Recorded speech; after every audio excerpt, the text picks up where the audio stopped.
Chapter 396. The sudden explosion of the smoke one shield stunned all the heaven immortals present. Even Taoist Mo Wan's mind went blank, as he could not figure out what was going on.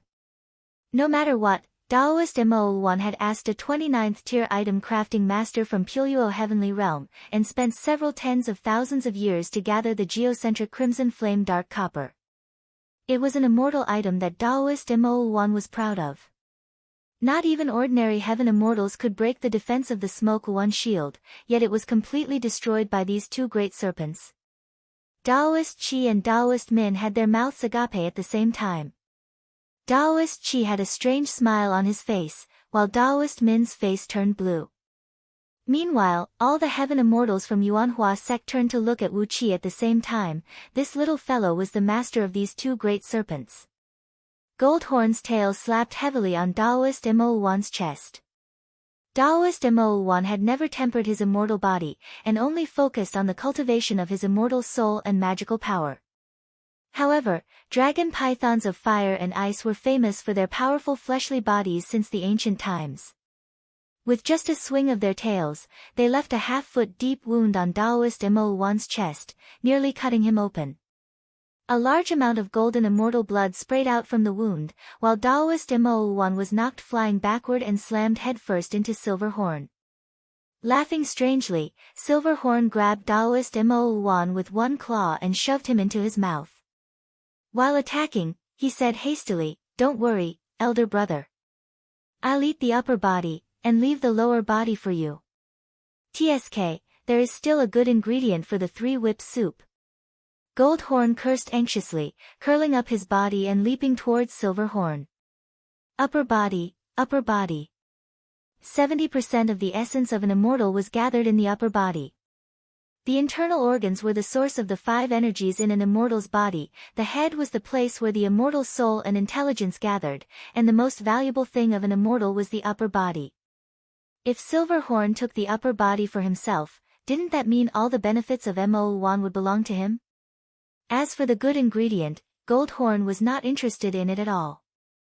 The two great serpents were rolling and struggling in midair for the sake of Taoist Mo Wan, who was badly wounded. Taoist Mo Wan was tightly gripped by Silverhorn's claws, and the tremendous force nearly crushed his severely wounded immortal body. The destruction of the smoke phoenix shield had affected his immortal soul and caused it to suffer a heavy injury. Presently, his mind was in a state of turmoil, and he didn't even have the strength to fight back. Nevertheless, Taoist Mo Wan had no time to care about the discomfort, as he kept howling at the top of his voice, "How could this be? The smoke phoenix shield is a 30th grade immortal artifact. How can it be shattered by two beasts who have just condensed their nascent divinities? How could this be? The smoke one shield is a 30th grade immortal artifact, the masterpiece of Master Swan Dan. How could you break it?" Wu Qi stood on the ground with his hands behind his back and sneered. Using the mystic eyes of universe, Wu Qi had seen the scene of the smoke one shield shattering. That's right, it was a grade 30 immortal artifact, a pretty good item. Unfortunately, its main material was the geocentric scarlet flame mysterious copper. This kind of pure yang material had amazing defensive power. It had excellent defensive power against all kinds of true fire and lightning spells. However, everyone has their own advantages and disadvantages, and every living thing under the heaven had something that could restrain them. The geocentric scarlet flame mysterious copper was afraid of the attack from acquired Yin energy. Goldhorn's scorching flames and hot air did not pose any threat to the smoke phoenix shield, but the cold gleam shot out by Silverhorn contained a thread of innate Yin energy that was unique to the clan of dragon pythons of fire and ice, which was produced by using their own bodies as the cauldron. The power of the cold gleam was incredible, and the smoke phoenix shield was perfectly restrained by it. How could it not shatter?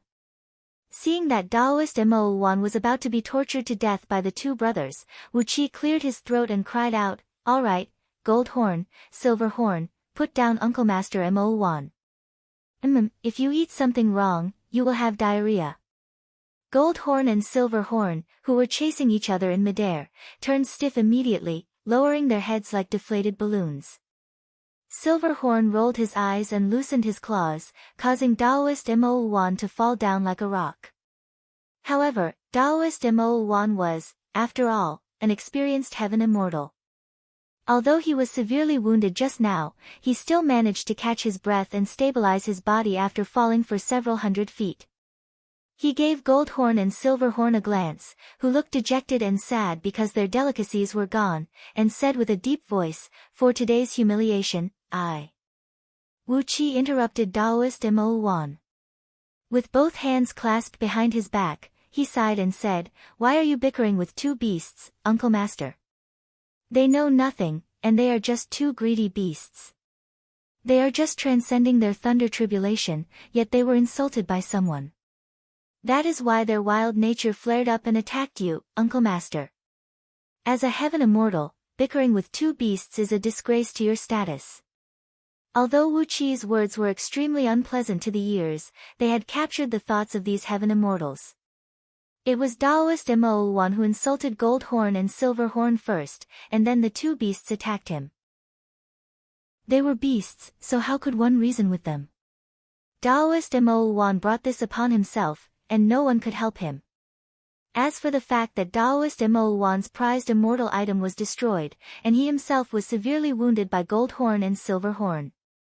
How could he still have the nerve to continue talking about this matter when he could not even deal with the two beasts he mentioned? Daoist Mo Wan's face turned green and red with anger, and he nearly coughed out blood. Fortunately, he knew that he was now suffering from more injuries. In the battle with Huiling's sect, he was already severely wounded, and 70% of his cultivation base was temporarily crippled. Now, he was wounded by Goldhorn and Silverhorn. If he coughed out another mouthful of blood, it would undoubtedly be one disaster after another, and his immortal soul and energy would be damaged. For Daoist Mo Wan, every drop of blood was extremely precious, and the loss of a drop of blood would make his injuries worse. He cupped his fist and bowed to Daoist Min without saying a word. With a gloomy face, he picked up the broken pieces of the Smoke One shield and put away its item spirit and soul, then staggered and stepped onto a cloud, preparing to leave. But right at this moment, a beam of golden light sprinkled down from the sky and shone on Daoist Mo Wan's body. An enormous immortal energy essence was injected into Daoist Mo Wan's body from afar, healing his injuries at an incredible speed. Daoist Qi, Daoist Min, and Immortal Tai Yu were startled. These heaven immortals cupped their fists and said, "Ancestral Master, you."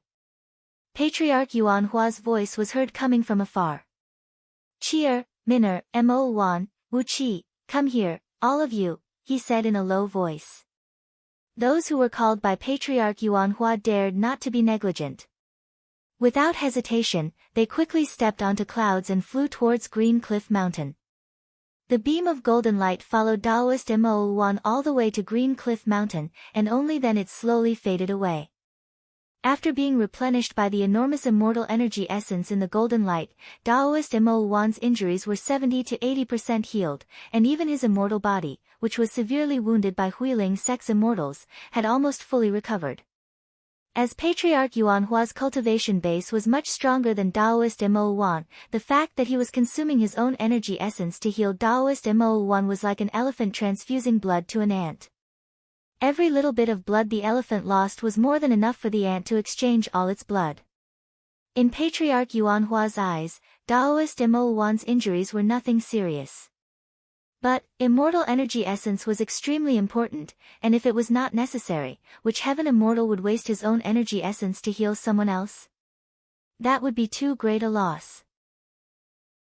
The group of 4 men and 2 serpents came before Patriarch Yuan Hua's wooden hut, but they still could not find him. The door was tightly shut, and they could only hear his voice. "Are these 2 great serpents the legendary ancient extraordinary beasts, dragon pythons of fire and ice? Excellent. With just one snow-armored heaven-devouring python, Eminent Cloud Sect is able to reign supreme in Puyo heavenly realm. In the future, Yuan Hua Sect will not be weaker than them." Goldhorn and Silverhorn twitched their mouths and turned their heads away indifferently. What was a snow-armored heaven-devouring python? According to the bloodline memories of the brothers, this little fellow was nothing but a disdainful existence. Dragon pythons of fire and ice were the supreme existences of the ancient scaled clan, while snow-armored heaven-devouring python was at most a local tyrant. The gap between them was simply too huge. Patriarch Yuan Hua gave Goldhorn and Silverhorn a few praises, then his tones suddenly turned extremely heavy. It has been 100,000 years. You should have had enough, right? Daoist Qi and Daoist Min's faces flickered with fear. They exchanged a glance, then dropped to their knees at the same time. Daoist Mo Wan dared not to say a word, and hastily dropped to his knees as well. Patriarch Yuan Hua sighed and said, "Many years ago, the few of us, master and disciples, had spent a lot of effort to build a strong foundation in Puyo heavenly realm. But, because of Qing Fu, both of you turned against each other, causing a foul atmosphere in the sect. For the sake of the relationship between us, master and disciple, I allowed you to do whatever you wanted. Now, have you had enough?" Daoist Qi and Daoist Min remained kneeling on the ground, daring not to say a word. They just kept kowtowing. Cold sweat kept breaking out of Daoist Mo Wan's forehead, and his body was trembling slightly. Patriarch Yuan Hua said in a deep voice, "Today, I'll make the final decision. That's enough. A formidable enemy is approaching us, and a great calamity is right before our eyes. Yet, we still want to make a scene. Are you going to let Yuan Hua Sect's foundation vanish before you stop?" Daoist Qi and Daoist Min asked in surprise, "What do you mean by that, master?" Patriarch Yuan Hua said in a deep voice, "This is a very serious matter. Apart from me, only you, Qi'er and Min'er, can know about it. Qi'er, assemble all the disciples who will participate in the match, and make the final preparations. During the match, you will lead the team and keep watch. I'll only appear when I'm fighting with that old fogey Huiling alone. As for Min'er, bring your capable disciples and bring all the thunderbolt seeds we have in our storage. You can use all the powerful immortal talismans, formation flags, and formation discs." Grinning coldly, Patriarch Yuan Hua said with a hint of killing intent, "In 10 days' time, a strange beast will transcend its thunder tribulation in the windy plain of Zhangtu planet. Min'er, bring all the disciples and sneak in. Find an opportunity to severely injure that strange beast during the thunder tribulation." Daoist Qi and Daoist Min were taken aback at the same time. Wu Qi's eyes flickered as he asked in a deep voice, "Ancestral Master, is that strange beast the snow-armored heaven-devouring python from Eminent Cloud sect? Could it be that he is about to advance his cultivation base by another tier? Is that enough for him to transform into a human form?" Daoist Qi, Daoist Min, and Daoist Mo Wan were taken aback, but they quickly nodded their heads as if they were enlightened. After a full 15 minutes, Patriarch Yuan Hua continued speaking. However, his tone was filled with a strong surprise and joy. "Wu Qi, my dear disciple, you are a smart and quick-witted one.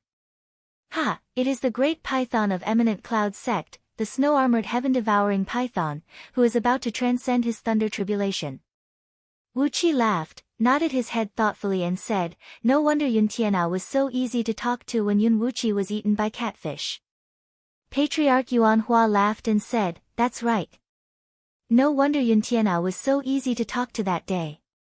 Whispers replaced the laughter. Wu Qi and his company began to discuss in low voices with Patriarch Yuan Hua across the wooden hut. Chapter 397. With an awkward smile on his face, Wu Qi quickly turned his head and grabbed Princess Zhang Li's little hand, telling her that he was already an ordinary mortal in the mortal world, and that it was impossible for him to have anything to do with the Buddhist League. Guru Gu was taken aback, then a faint smile emerged on his face and his lips moved slightly. Then, his voice rang out in Wu Qi's mind once again, "Don't be afraid, don't panic, benefactor. You are fated with the Buddhist League, and sooner or later, you will convert to the Buddhist League and comprehend the supreme principles together. Everyone around you, as long as you know them, can join the Buddhist League and become a Bodhisattva, a Vajra, or a protector of the heavenly kings. All of them are supreme Buddhas. There are 3,000 great Taoists in the Buddhist League, and all 3,000 great Taoists can lead to supreme Buddhas. The pure land of ultimate bliss of the Buddhist League is a supreme land. The magical techniques of the Buddhist League are boundless, so. All of a sudden, a bright and clear ray of light sprinkled down from the sky, as over 100 cultivators were descending at a high speed amidst a large cloud of light.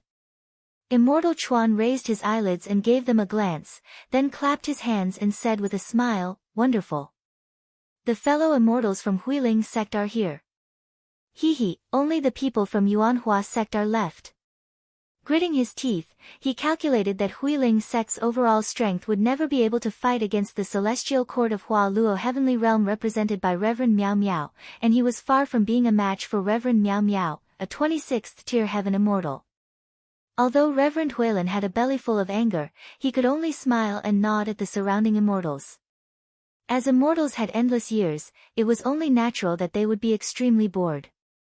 Standing next to Immortal Chuan was Reverend Miao Miao, the immortal monarch of Celestial Court of Hua Luo Heavenly Realm, a lower upper grade heavenly realm bordering Puluo Heavenly Realm.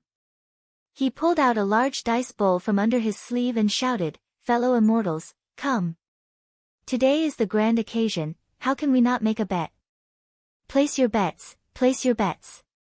Who will be the winner between the disciples of Yuanhua sect and Huiling sect? Who will be the ancestral masters of both sects? Place your bets. The lowest bet is 1 immortal stone." Ha ha ha. Ha ha ha. Daoist Qi glared at Reverend Huilin without showing any sign of weakness. He said coldly, "My master is adjusting his breath in a secluded place and recuperating his spirit. He'll be ready to draw his sword and kill him later." Reverend Huilin froze for a moment and frowned. After the duel between the disciples of the two sects, the finale was the duel between him and Patriarch Yuanhua. Before the duel between two immortals with similar cultivation bases, one impatiently traveled a long way from Huang Qiao planet to Puluo Heavenly Realm with his disciples, while the other meditated somewhere outside Puluo Heavenly Realm, and the other meditated and regulated his breath. Therefore, the difference in strength between the two was obvious. Unknowingly, Patriarch Yuanhua had gained the upper hand. Reverend Huilin's expression immediately turned extremely unsightly.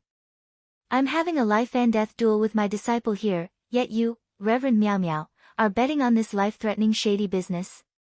Reverend Huilin was severely wounded, and did not look much better than 1 year ago. Clad in a bright red Taoist robe and a Taoist crown on his head, he came before the group of immortals on a cloud, together with over 100 disciples. Reverend Huilin glanced around, then cupped his fist and said in a deep voice, "Fellow immortals, you have come from afar. After Huiling sect wins the victory today, we will hold a feast to celebrate with all of you." Reverend Gu he had a green wooden medallion tied around his waist, engraved with 4 glinting relics. Surprisingly, he was a golden arhat with a cultivation base equivalent to a 24th tier heaven immortal, 1 level higher than Immortal Chuan, a 25th tier heaven immortal. A soundless Buddhist chant rang out directly in Wu Qi's mind, "Merciful Buddha. Benefactor, you are destined to meet the Buddha." Reverend Miao Miao was beaming with joy, revealing 2 rows of white teeth. He and Immortal Chuan's brows twitched, and immediately came to an agreement. Reverend Miao Miao would be the banker, while Immortal Chuan, as the host, would get 50% of the profit. In the sky above the glazed heaven immortal abode, where Immortal Chuan was cultivating in seclusion, a fragrant wind lingered in the air, and clouds filled the sky. Many heaven immortals stood on the clouds in groups, calling out to their friends and greeting their acquaintances loudly. No one knew how long immortals had been cultivating, and usually, a secluded cultivation would last for several thousand years. Many immortals whom they were familiar with had not seen each other for several tens of thousands of years. Now that they had finally met their old friends, they were naturally in a happy mood, greeting each other. Reverend Huilin's heart sank, his immortal energy stagnated, and his mind was thrown into disorder. But soon, he thought of his trump card. After a brief moment of pondering, he sneered and returned to normal. Grinning coldly, he nodded and said, "Yuanhua always likes to take advantage of others. He, now that he is circulating his cultivation technique and regulating his breath, do you think he can fully recover his injuries? With various thoughts and goals in mind, over 1,300 heaven immortals from Pyuyo Heavenly Realm and a few nearby heavenly realms came to the scene. Among them were even the immortal monarchs from a few nearby heavenly realms, who had brought their subordinates to watch the show excitedly. When immortals were gambling, the stakes were extremely rare immortal stones. Many of these heaven immortals were wealthy immortals, and all of them had placed at least 10 lower-grade immortal stones on the bet. Especially a few heaven immortals from Hualuo Heavenly Realm, who were trying to curry favor with Reverend Miao Miao, had placed a huge bet of 30 lower-grade immortal stones. On the other hand, the surrounding immortals were shouting excitedly. Hiding among the disciples of Yuanhua sect, Wu Qi was looking curiously at Pilgrim Gu He, who stood right next to Immortal Chuan. The other few immortal monarchs from the celestial court were either clad in Taoist outfits or the official robes of immortal officials. They were shrouded in a faint immortal glow, giving them an extraordinary bearing. On the other hand, Pilgrim Gu He had a bald head and a ring scar on his face. He was clad in a green monk robe and a pair of straw sandals, with a string of Buddhist beads the size of chicken eggs wrapped around his left wrist. He was a Buddhist cultivator with an accomplished cultivation base. Wu Qi had never thought that he would have an affinity with Pilgrim Gu He just because he gave him a glance. Wu Qi would never believe that Pilgrim Gu He was a monk in his previous life. As if he had noticed Wu Qi's gaze, Pilgrim Gu He suddenly turned to look at Wu Qi, clasped his palms together, and uttered a Buddhist mantra. Reverend Miao Miao and the other immortals nodded and smiled, agreeing to Immortal Chuan's suggestion. For those bored yet immortal immortals, if news of such a fun match were to spread out, it would be worth at least several dozens of periods of time in the long years to come. A grand event like this would bring great benefits to their reputation. Naturally, they were more than happy to be the witness. Among the over 1,000 heaven immortals, at least 90% of them were bored. Upon hearing Reverend Miao Miao's words, they immediately produced one jade slip after another with a smile on their faces, on which were recorded their bets and the amount of their bets. With Reverend Miao Miao, an immortal official of the celestial court, acting as the banker, these immortals were not afraid that they would not be able to collect their bets. Right at this moment, a sudden outburst of cries interrupted Pilgrim Gu He's chatter. Reverend Huilan's eyes went wide as he stared at Daoist Qi and cried out furiously, "Daoist Qi, where is Yuanhua?" The match between their disciples would decide the ownership of a planet with abundant energy stones that had never been mined before. It could almost determine the future development of a sect for the next 10,000 years. Over 1,300 heaven immortals had brought tens of thousands of disciples with them, as well as countless strange mounts. Some of these mounts had glowing furs, some had shiny horns, and some were treading upon strange phenomena such as water, fire, wind, and clouds. All sorts of strange phenomena filled the sky with dazzling lights. It was truly a scene of immortals, different from the world of mortals. From time to time, some immortals would fly down from the sky on clouds. Every time they did so, it would draw the exclamations and whispers of laughter from the crowd of immortals. Hearty laughter resounded through the heaven and earth.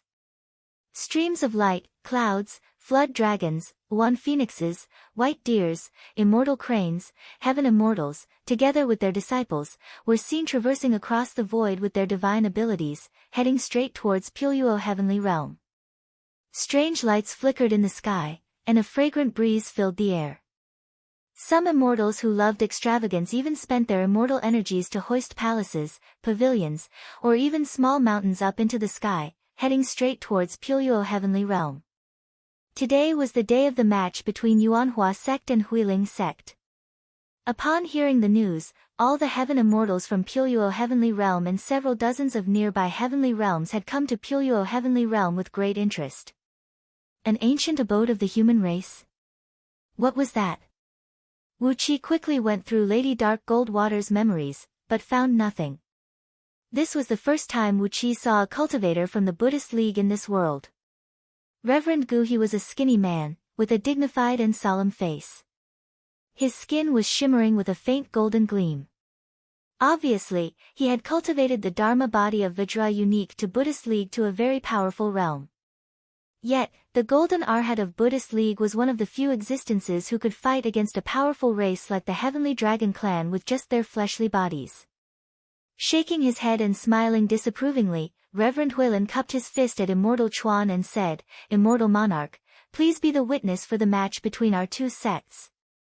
Immortal Chuan laughed out loud, then turned to Reverend Miao Miao from Hua Luo Heavenly Realm, Immortal Tsang Miao from Yuan Luo Heavenly Realm, Immortal Carefree from Mi Luo Heavenly Realm, and Reverend Guhi from Ni Luo Heavenly Realm, and said, "Fellow Immortal Monarchs, why don't we join hands to be the witness for this match?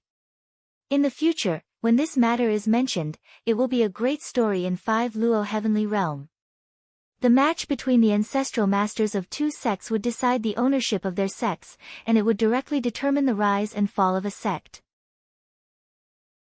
Even if they could obtain the energy stone planet, they would lose the foundation of their sects, and the decline of the sect was just around the corner.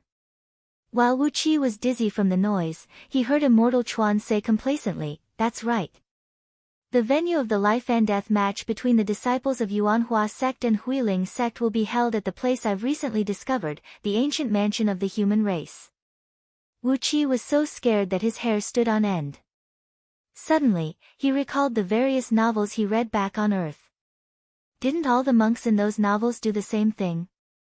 It was easy to say that the benefactor was fated with the Buddha, and then the treasures would become their treasures, and the disciples with good aptitudes would also become their disciples. This was the most favorite trick of these bald monks. As all the immortals placed their bets, the sky was filled with streams of light. Suddenly, a strong light burst out from the Grand Universal Teleportation Formation in Puyo Heavenly Realm. Led by Taoist Qi, Immortal Green Staff, and Goddess Green Melon, all 110 cultivators from Yuanhua sect who participated in the match slowly walked out from the formation. Compared to those immortals who came to Puyo Heavenly Realm by exercising their divine abilities and Dharma spells, Yuanhua sect was keeping a very low profile. It had been a very long time since such a direct confrontation between two great immortal sects took place in the last several dozens of periods. Therefore, how could people not be curious, their blood boiling, and not rush to Puyo Heavenly Realm to watch the show? Especially the various immortal sects in Puyo Heavenly Realm, they were paying close attention to the outcome of the match. Regardless of the outcome, the overall strength of both great immortal sects would definitely be greatly affected. Perhaps, this would be the opportunity for some small immortal sects to rise to prominence. Pilgrim Guhi kept talking to Wu Qi for at least the time it took to finish a meal. Wu Qi was soaked in sweat as he listened to the conversation, and he nearly cursed out loud. "Can you stand having 10,000 flies whispering in your ears?" All the immortals smiled and nodded their heads. Apart from some heaven immortals who were on friendly terms with Huiling sect, 99% of the people did not take Reverend Huilin's words seriously. "You think Huiling sect is going to win?" "I don't think so, right?" Huiling sect and Yuanhua sect had been fighting for that energy stone planet for over 1,000 years. Yuanhua sect had only lost a group of nascent divinity and nascent soul disciples, while Huiling sect had lost an elder with an overall strength of 35th tier. Speaking of losses, Huiling sect had far more losses than Yuanhua sect. "Are you sure you can win today?" Chapter 398. These small landmasses possessed a very strong offensive and defensive strength. In fact, they were war tools created by the human race, and were called war cities. At that time, there were a total of 8 strongest war cities of the human race, named after the 8 wisest and strongest emperors of the human race, the 3 sovereigns and 5 emperors. Those war cities even had the power to fight head-on against the strongest gods of the ancient god race. Between the heavenly realms was a chaotic starry sky. It was a primordial chaos that even the great Saint Pangu could not open up. It was filled with violent energy tides that even primordial immortals dared not to step into. Energy tides of various Xiantian level would explode from time to time, and ordinary immortals would be torn to shreds by just touching a tiny bit of the energy waves. 220 cultivators from both immortal sects stepped onto their sword beams and flew towards the small landmass at top speed. Immortal Chuan pointed at the ancient mansion, smiled at Reverend Huilin, and said, with the mysterious restrictive spells on this piece of land, it can provide for the needs of several tens of heaven immortals, and several tens of thousands of cultivators. Immortal Chuan showed his teeth and smiled. His face was flushed, and he looked very proud of himself. Daoist Qi cupped his fist and said, all the disciples of Yuanhua sect are upright and aboveboard, and we never do anything shady. The few immortal monarchs and heaven immortals shook their heads indifferently, then nodded again.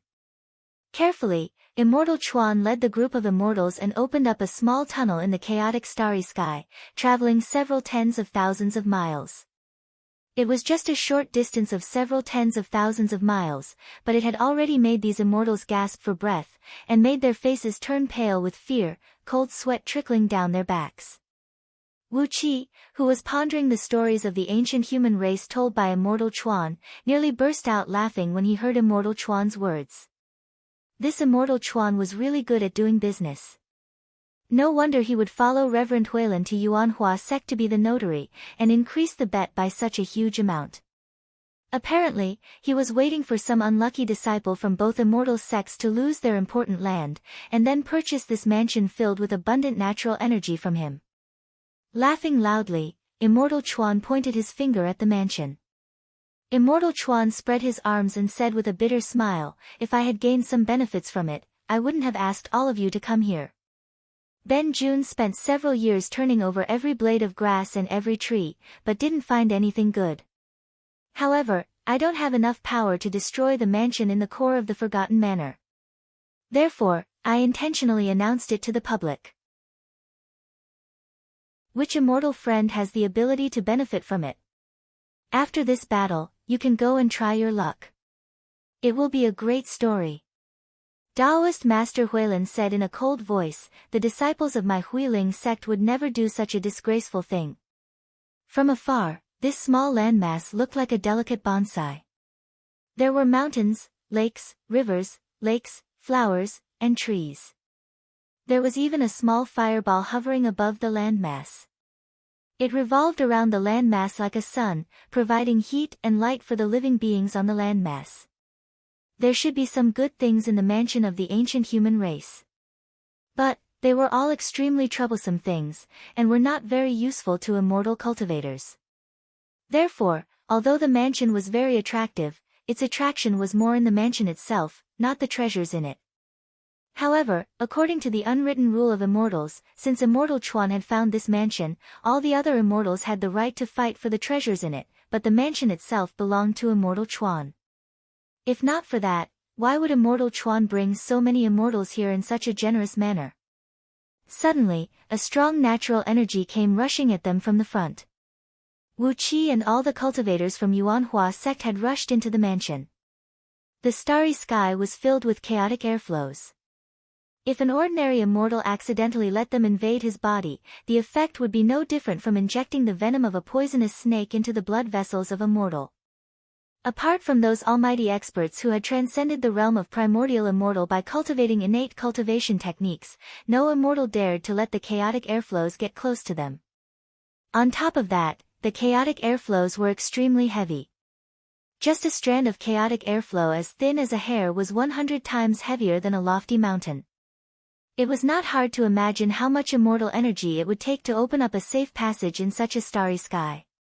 As Wu Qi was flying forward while holding Princess Zhang Li's little hand, Guru Guhi's voice suddenly rang out in his ears, "Little friend, there is a fate between you and the Buddha.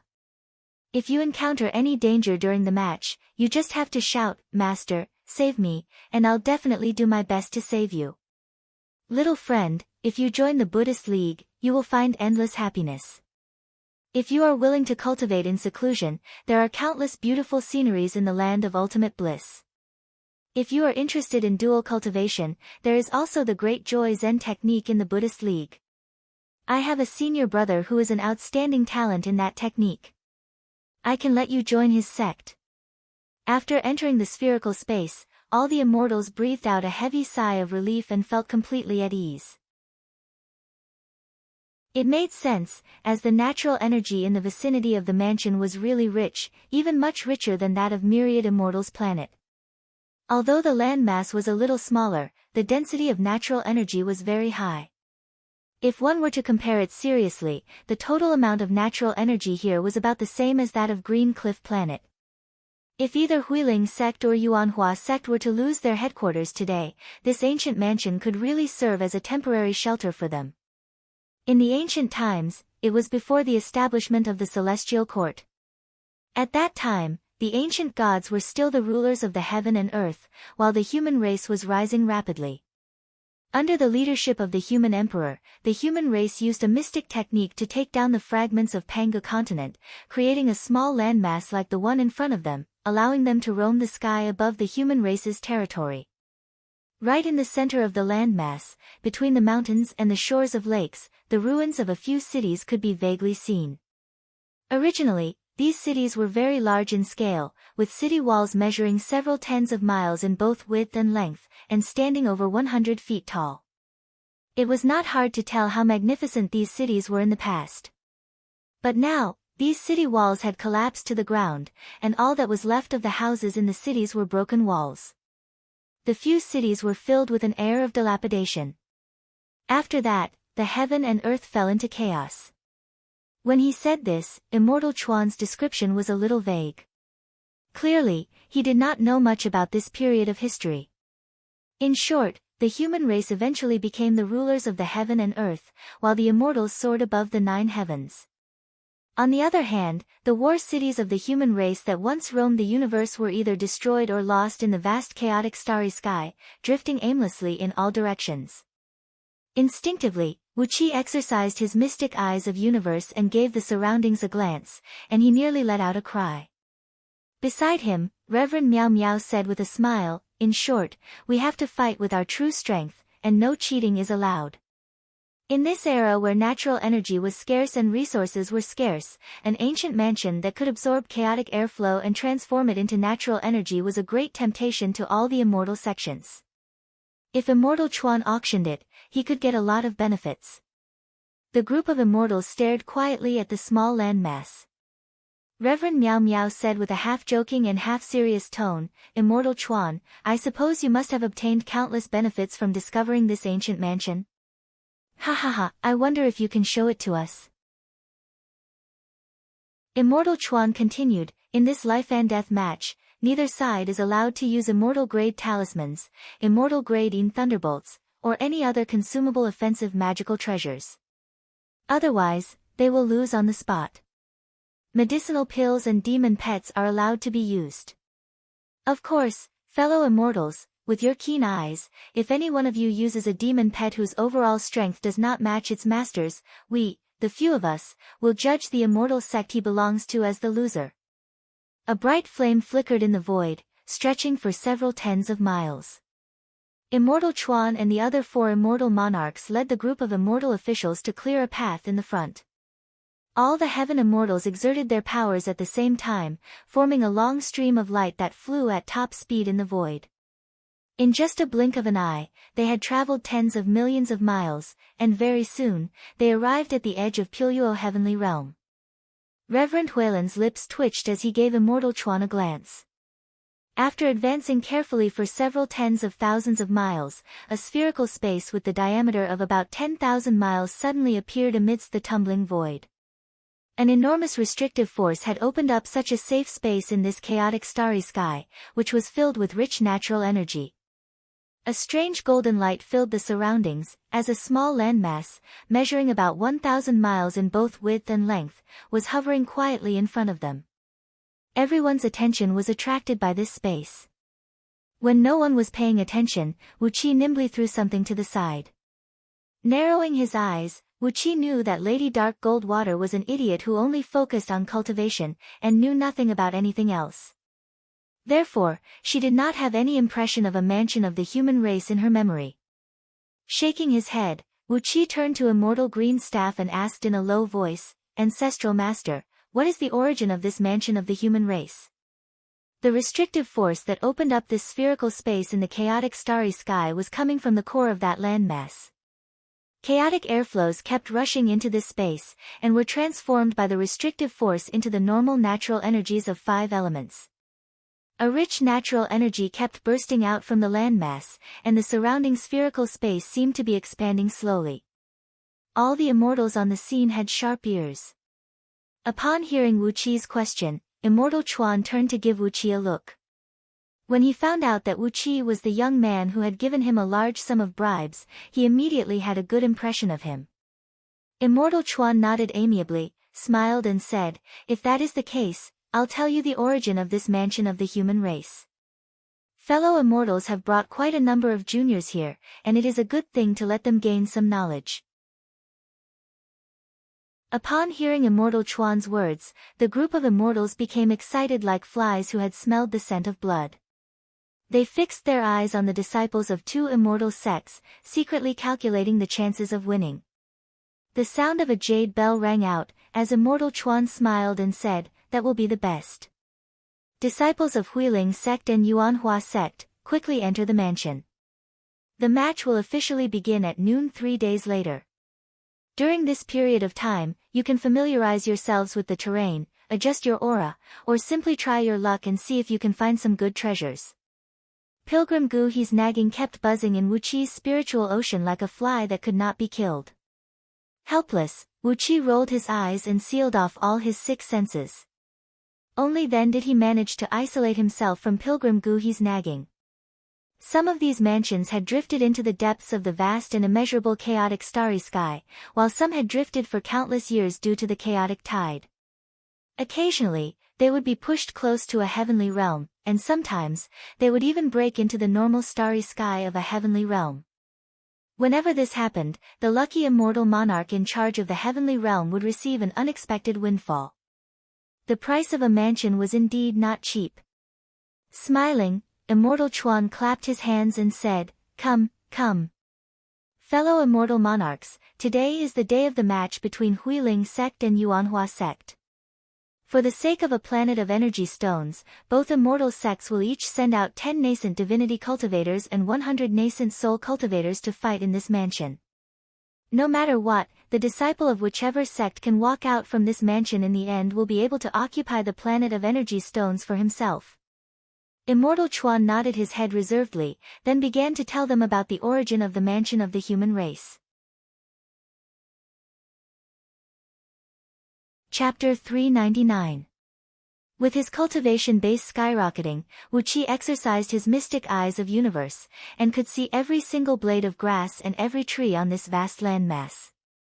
Just as Immortal Chuan had said, he didn't find any benefits in this place, because Wu Qi had also discovered that all the flowers, grasses, and trees on this landmass were ordinary species, and not even a single ginseng could be found. Even if these ordinary flowers, grasses, and trees had absorbed more natural energies over the years, what was the point? Not to mention that these plants had not absorbed much natural energies. Although the natural energies in the vicinity of this landmass were very rich, the natural energies on this landmass were very sparse. Through the observation of Wu Qi's mystic eyes of universe, he could see a grayish-white beam of light was absorbing the natural energies in the vicinity at the core of this landmass, which was also the source of the powerful restrictive spells. The restrictive spells of the ancient mansion were very magical, as they could transform the chaotic airflows into natural energies of the 5 elements and release them. Meanwhile, the grayish-white beam of light was absorbing a large amount of natural energies emitted by this landmass. However, it was obvious that this grayish-white beam of light had developed a preliminary spirituality, as it was absorbing natural energies at a certain speed, which didn't affect the operation of the restrictive spells of the ancient mansion. On top of that, it was still able to support the continuous expansion of the spherical space around the mansion. The larger the spherical space was, the larger its surface area would be, and the larger its contact with the chaotic airflows would be. Thus, it would be able to absorb and transform more chaotic airflows. This grayish-white beam of light was very clever. It absorbed 70% of the natural energies transformed by the restrictive spells, and used the remaining 20% to maintain the operation of the restrictive spells. Meanwhile, it released the remaining 10% of natural energies, which gradually expanded the spherical space around it. When Wu Qi's mystic eyes of universe swept across the grayish-white beam of light, his heart began to race. This was the innate yin energy of yin and yang, the purest yin energy among the innate yin and yang energies, the source of all the yin energy in the world. The innate chaos was transformed into yin and yang, and the so-called taiji transformed into yin and yang. The grayish-white light was the innate yin qi in the yin and yang qi. It was also one of the two yin qi that Wu Qi needed to cultivate the 7 foundation elevating technique, which was the next cultivation method of the 7 foundation building technique. Originally, the scroll of stealing had recorded some places that produced innate energies. However, those places were either very far away from the Puyo heavenly realm where Wu Qi was now, and Wu Qi did not have the ability to go there, or they were located in some extremely dangerous places, where even if Wu Qi went there, he would be turned into ashes in a puff of smoke. Therefore, Wu Qi was so happy to be able to find a wisp of innate yin qi here that he almost shouted out loud. However, under the watchful eyes of all the immortals, over 1,000 heaven immortals were using their dharma eyes to observe every move made by Wu Qi and his companions. Their powerful divine will had locked down everything around them, so how could Wu Qi have the chance to collect the innate yin energy?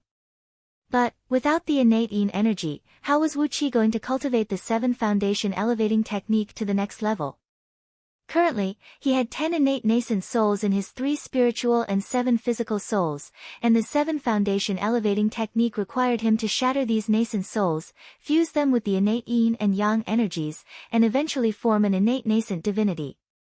No matter what, Wu Qi had to get his hands on this yin energy. His eyes darting from side to side, Wu Qi pulled Princess Zhongli's tender hand and landed on the ground. The place where Yuanhua sect's disciples landed was next to a small lake. It was a place with lush water plants and beautiful sceneries, making it a good place to set up camp.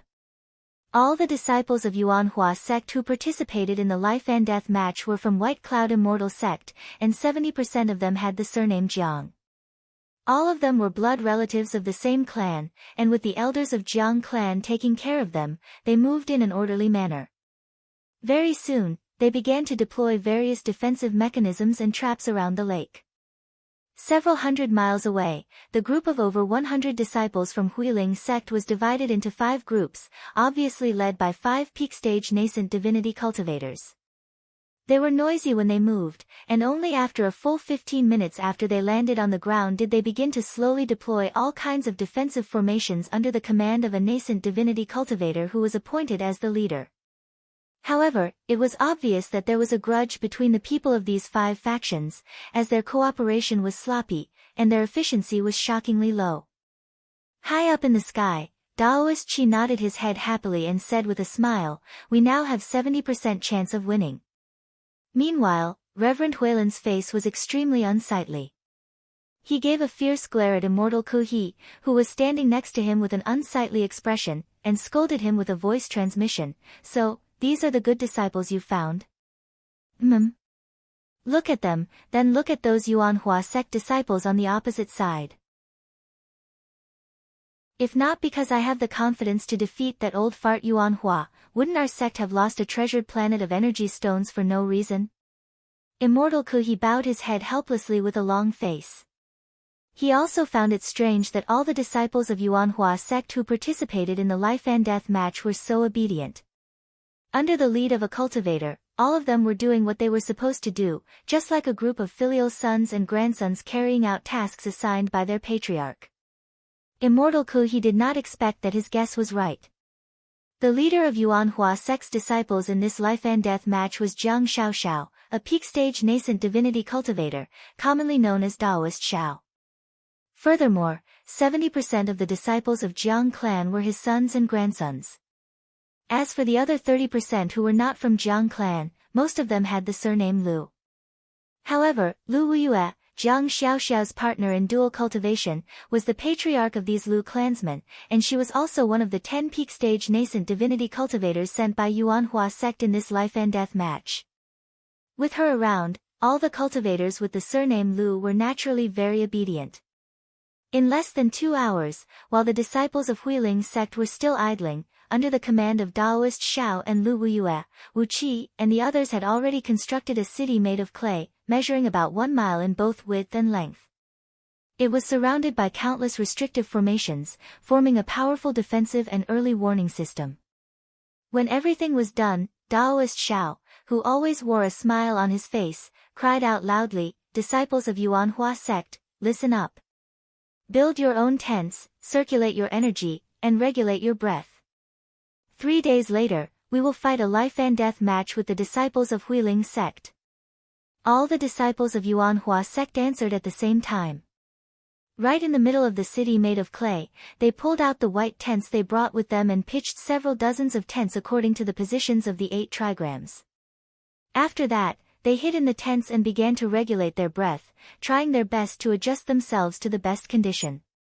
The group of immortals hovering in the sky shook their heads and shifted their attention away from the disciples of Yuanhua sect, turning to look at the 110 disciples of Huiling sect with a smile on their faces. These people were still weakly deploying formations and traps. However, the gaps between the various formations they deployed were large enough for a horse to run, and no one knew what the purpose of these restrictive formations was.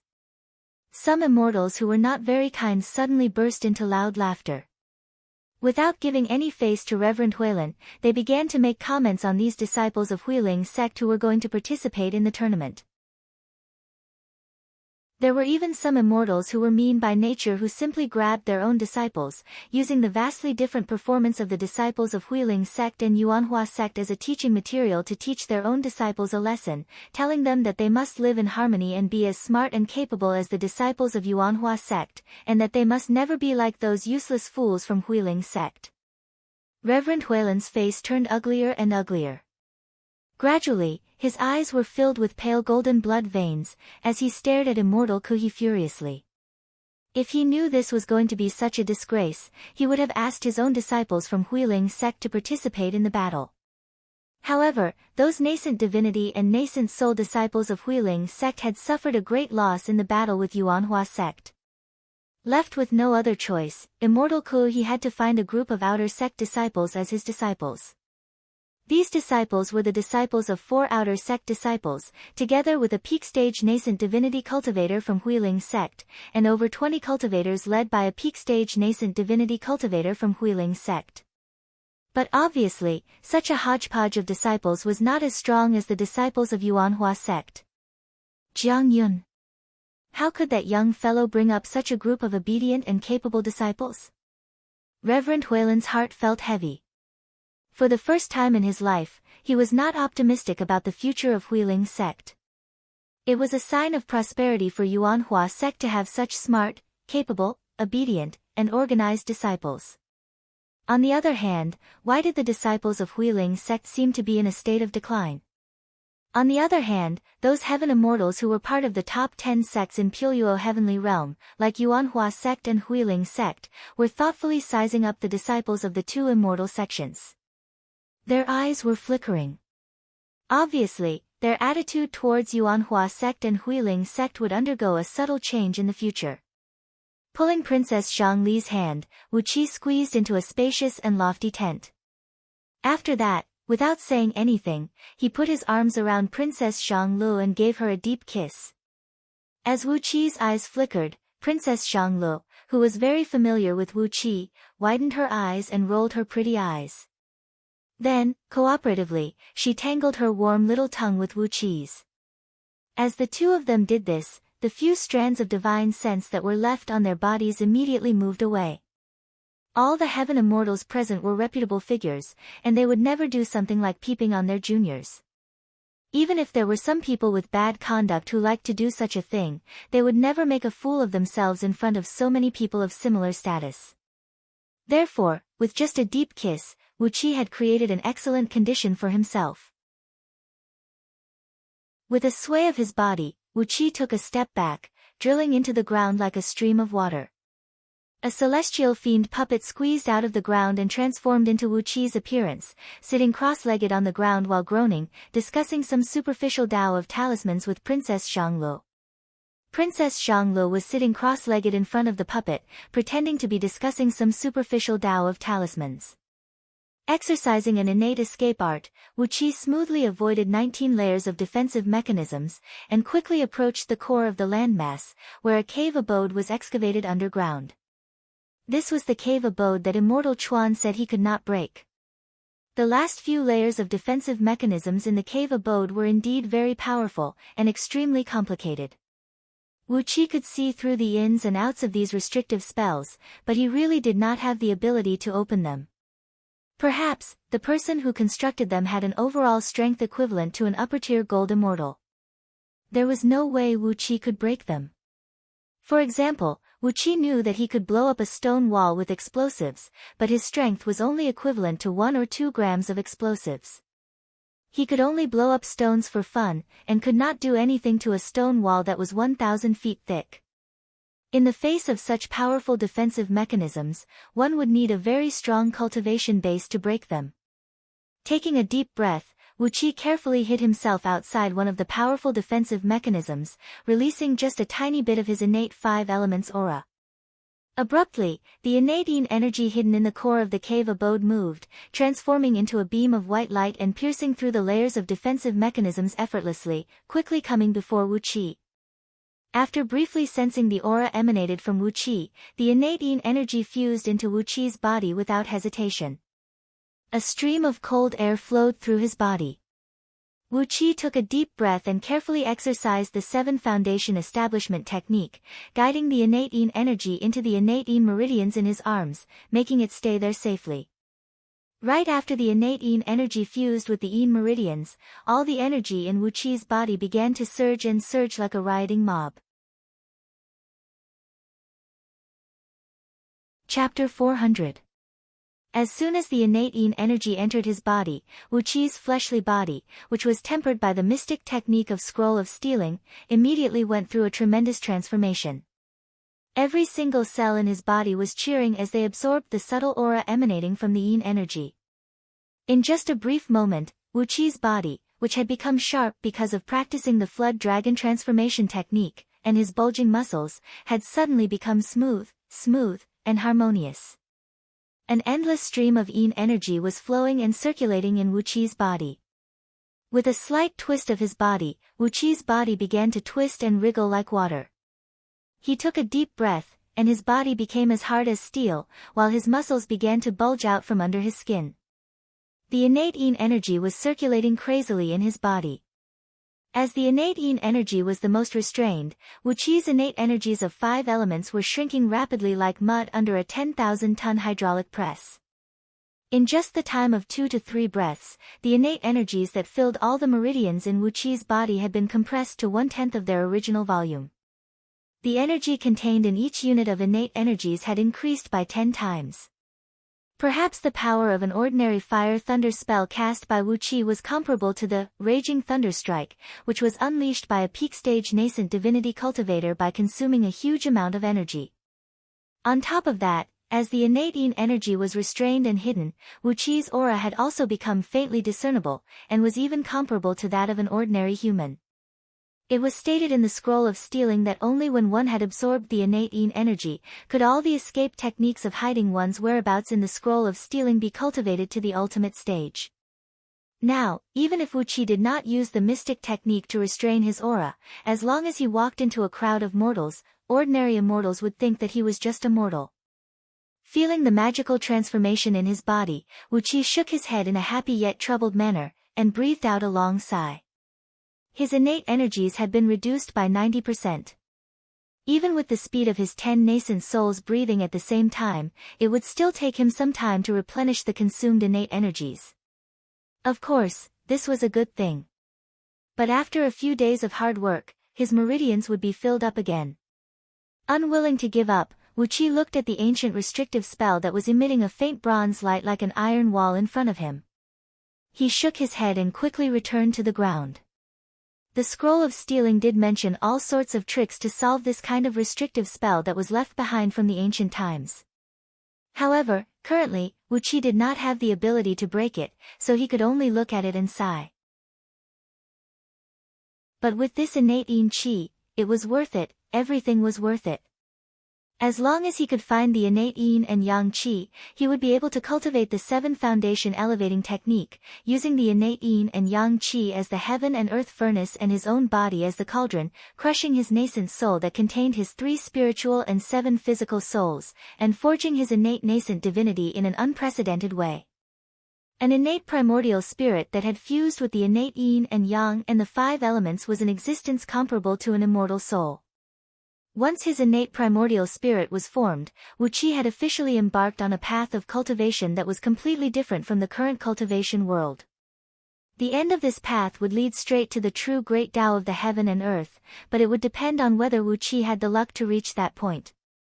As the innate yin qi entered his body, the hasek in Wu Qi's spiritual ocean let out a joyful sigh and said, "Little fellow, your luck is really wonderful. Perhaps I should address you as master in advance. As long as you possess the overall strength of a gold immortal, I'll be at your beck and call, and I'll never regret it." Carefully and stealthily, the hasek extracted a thread of the innate yin qi that was flowing in Wu Qi's body. After that, it let out a joyful cry and fused the extremely magical energy into its own soul, then fell into a deep sleep comfortably in Wu Qi's spiritual ocean. To Wu Qi, the loss of this thread of innate yin qi was nothing. The innate yin qi that had fused with his 7 profound yin meridians was constantly absorbing the innate energy essence exhaled by Wu Qi's nascent soul, transforming it into new innate yin qi. Bringing with him a comfortable and cool feeling, Wu Qi leaped back to the ground, and soundlessly fused with the celestial fiend puppet. He smiled and nodded at Princess Zhanglu, then pulled her hand. Once again, both of them were entangled with each other. Once again, several dozens of divine wills swept across the tent, then quickly retreated as if they had just seen a ghost. 3 days later, these immortals no longer sent their divine wills near Wu Qi and Princess Zhongli's tent. The small fireball hovered high up in the sky, and everyone's shadows were right under their feet. Noon had arrived. Immortal Chuan's loud cry was heard coming from the void. "The life and death match between Yuanhua sect and Huiling sect has officially begun. The winner of both sides will occupy that energy stone planet. In this match, no one-time use items such as talismans or even thunder bombs are allowed to be used, and there are no other restrictions. In the end, the immortal sect with a disciple who survived will be the winner." Daoist Xiao gave a long and sonorous cry, shooting up into the sky together with a green sword beam. Looking at the direction where the disciples of Huiling sect had set up their camp, he cried out sternly, "Fellow Taoists from Huiling sect, is there anyone who dares to fight me?" It was just a distance of several hundred miles.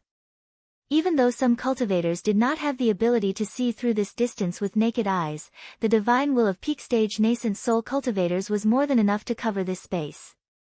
Therefore, when Daoist Xiao shouted out his challenge, several dozens of divine wills from Huiling sect had already enveloped the area. All the disciples of Yuanhua sect who were participating in the life and death match flew up into the sky. Lu Wuyue, who had white hair but a face as beautiful as a young girl, hovered side by side in midair with Daoist Xiao. Laughing loudly, she said, "I'm Wuyue. Is there any fellow Daoist who is willing to give me some advice?" The other 8 peak stage nascent divinity cultivators of Yuanhua sect flew up into the sky one after another, hovering in midair and shouting, "We'll be waiting for you, fellow Taoists." Before their voices could fade away, a loud boom of wind and flame was heard coming from a distance. A small hill, about 1 mile tall and several miles in circumference, suddenly left the ground and flew up into the sky. The underside of the hill was surrounded by a strong, pitch-black wind, while a raging fire was burning on top of it.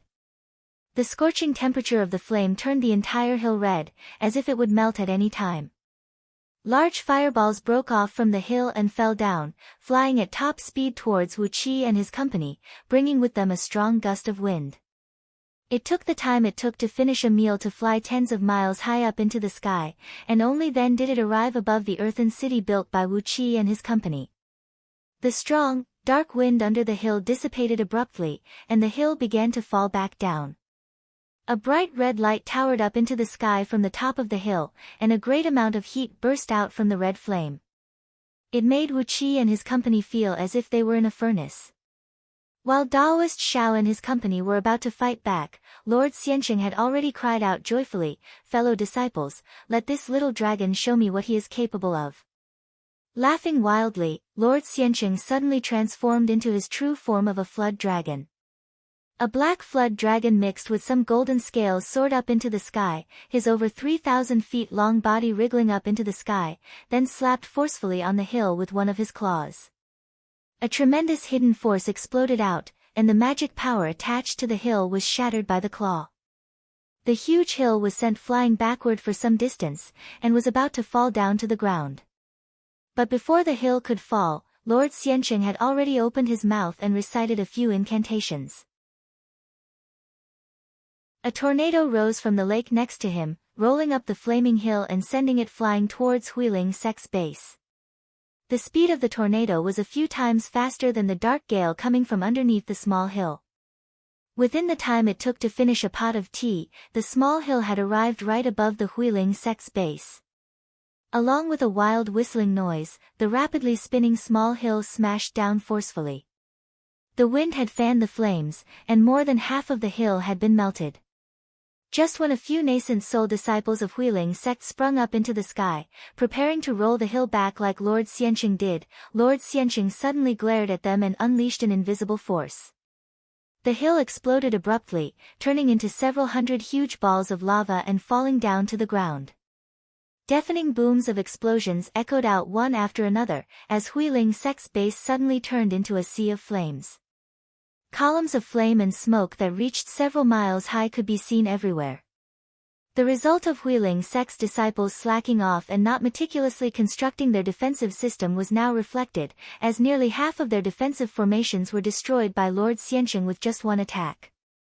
7 early-stage nascent soul disciples of Huiling sect were knocked flying away by the explosion. Their defensive magical treasures were ripped to shreds, and blood was spraying all over their bodies. Suddenly, a huge catfish flood dragon sprung down from the sky. The catfish flood dragon, who had grown to over 3,000 feet long, opened her mouth and swallowed the 7 nascent soul cultivators. After that, she opened her mouth and sprayed out a stream of black water, pushing the dozens of nascent soul cultivators far away. Their defensive magical treasures flickered and flickered, producing a series of explosive noises. Wu Qi shook his head as he watched. As Patriarch Yuanhua feared that his disciples would suffer a loss, he had given each of them a middle-grade spirit weapon and a lower-grade defensive outfit. Now, all the cultivators on the scene were equipped with 2 spirit items, and their overall offensive and defensive strength had improved by at least a few times. But, what was going on with Huiling sect? They were all shabby lower-grade and middle-grade magical treasures, the kind that were poorly crafted. But, after being smashed by Lord Xianqing and Catfish Flood Dragon, they were actually thrown into confusion. While Wu Qi was shaking his head and sighing, the nascent divinity cultivators of Huiling sect finally struck. 10 beams of cold light shot out, flying straight towards Lord Xianqing and Catfish Flood Dragon. Judging from the luster of the beams and the faintly discernible spirit pressure, it was obvious that they were 10 spirit items. Wu Qi nodded his head inwardly. That made sense. How could Huiling sect be so poor? Perhaps it was because Reverend Huilin was too stingy. High up in the sky, Reverend Huilin's face turned unsightly. He was indeed too stingy, as he had only given 10 nascent divinity disciples a set of excellent spirit items, and ignored all the nascent soul disciples who participated in the match. In his opinion, it was these 10 nascent divinity disciples who would decide the outcome of the match, and those nascent soul disciples were just cannon fodders who could buy time. Why would they be given excellent spirit items? As the nascent divinity cultivators of Huiling sect struck, Catfish Flood Dragon and Lord Xianqing, Chi-Chi, let out a dragon roar as they stepped on dark clouds and retreated at top speed. Lord Xianqing opened his mouth and sprayed out several dozens of layers of water shields in front of him. Meanwhile, Catfish Flood Dragon kept spraying out black waves of water. The waves brought with them a bone-piercing coldness and smashed onto the bright beams formed by the spirit items, sending up a large sheet of cold air. In just a few blinks of an eye, Catfish Flood Dragon and Lord Xianqing were forced to flee. Together with 8 other peak-stage nascent divinity cultivators, Daoist Xiao and Lu Weiyue hastily charged forward, while the rest of Yuanhua sect's cultivators formed into formations and charged forward as well. Wu Qi let out a long cry as he excitedly pulled Princess Zhang Li's little hand and rushed forward. The spirit breeding ring flickered with a bright light, as Gold Horn and Silver Horn rushed out with a deafening hiss. 2 beams of red and white intertwined with each other as they shot out. A miserable howl echoed out as a nascent divinity cultivator from Huiling's sect had his body pierced through. All the immortals in the sky looked over in horror, while Reverend Huilin cried out wildly, "Cheater! That guy cheated!" Chapter 401. This doesn't make sense. Absolutely not.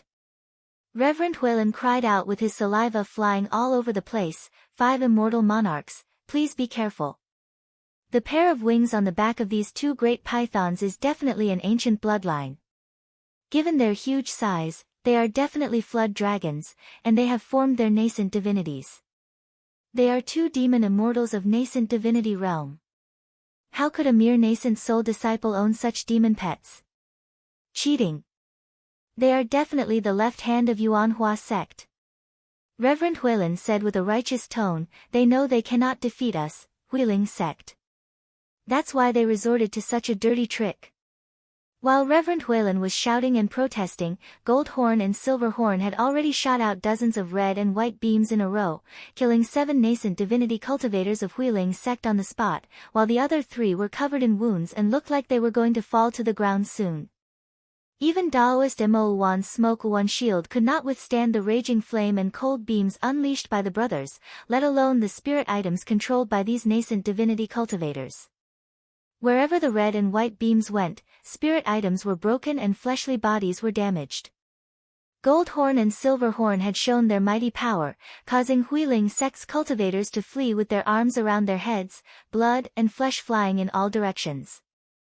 The brothers and Catfish Flood Dragon opened their big mouths and kept swallowing the blood and flesh that filled the sky.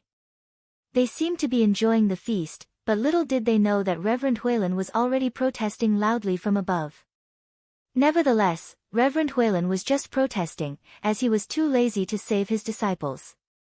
What a bunch of useless fools. Let them all die. As long as he could confirm that Yuanhua sect's cultivators were cheating, Huiling's sect would win the match. So, what if a few of their disciples died? Wu Qi followed closely behind Gold Horn and Silver Horn. 2 flying swords wheeled and danced in the air, emanating a large sheet of dark light. All of a sudden, a sword beam flashed, as it pierced through the defensive magical treasure of an early-stage nascent soul cultivator in front of him, piercing through his forehead. Suddenly, Gold Horn rushed up, coiled his long tongue, and swallowed the early-stage nascent soul cultivator into his stomach. Initially, Wu Qi only had the sword of Greedy Wolf.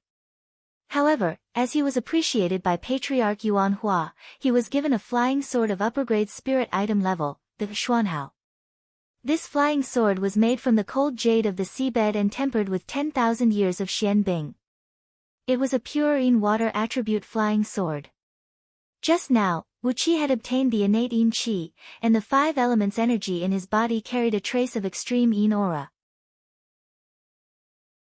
Coupled with the sword-controlling method in the Xianyin water scripture, he could control the Xuanhao sword with ease and fluency. The sword of Greedy Wolf darted back and forth, clashing head-on with the flying swords of those Huiling sect cultivators. Every single time, it would break the flying swords and magical treasures of those Huiling sect cultivators. As for the Xuanhao sword, it brought up a large waterfall and created several tens of large and small whirlpools in the air, pulling all the cultivators of Huiling sect into them one after another. The huge Yin force silently twisted and pressed down, crushing the defensive treasures of those cultivators, or those nascent soul cultivators themselves, who could not bear the huge pressure, fainted with blood flowing out of their 7 orifices. No matter it was those cultivators whose defensive magical treasures were destroyed, or those who fainted, they would end up in the stomachs of Gold Horn, Silver Horn, and Catfish Flood Dragon. However, the one who was even more efficient than Wu Qi was Princess Zhanglu.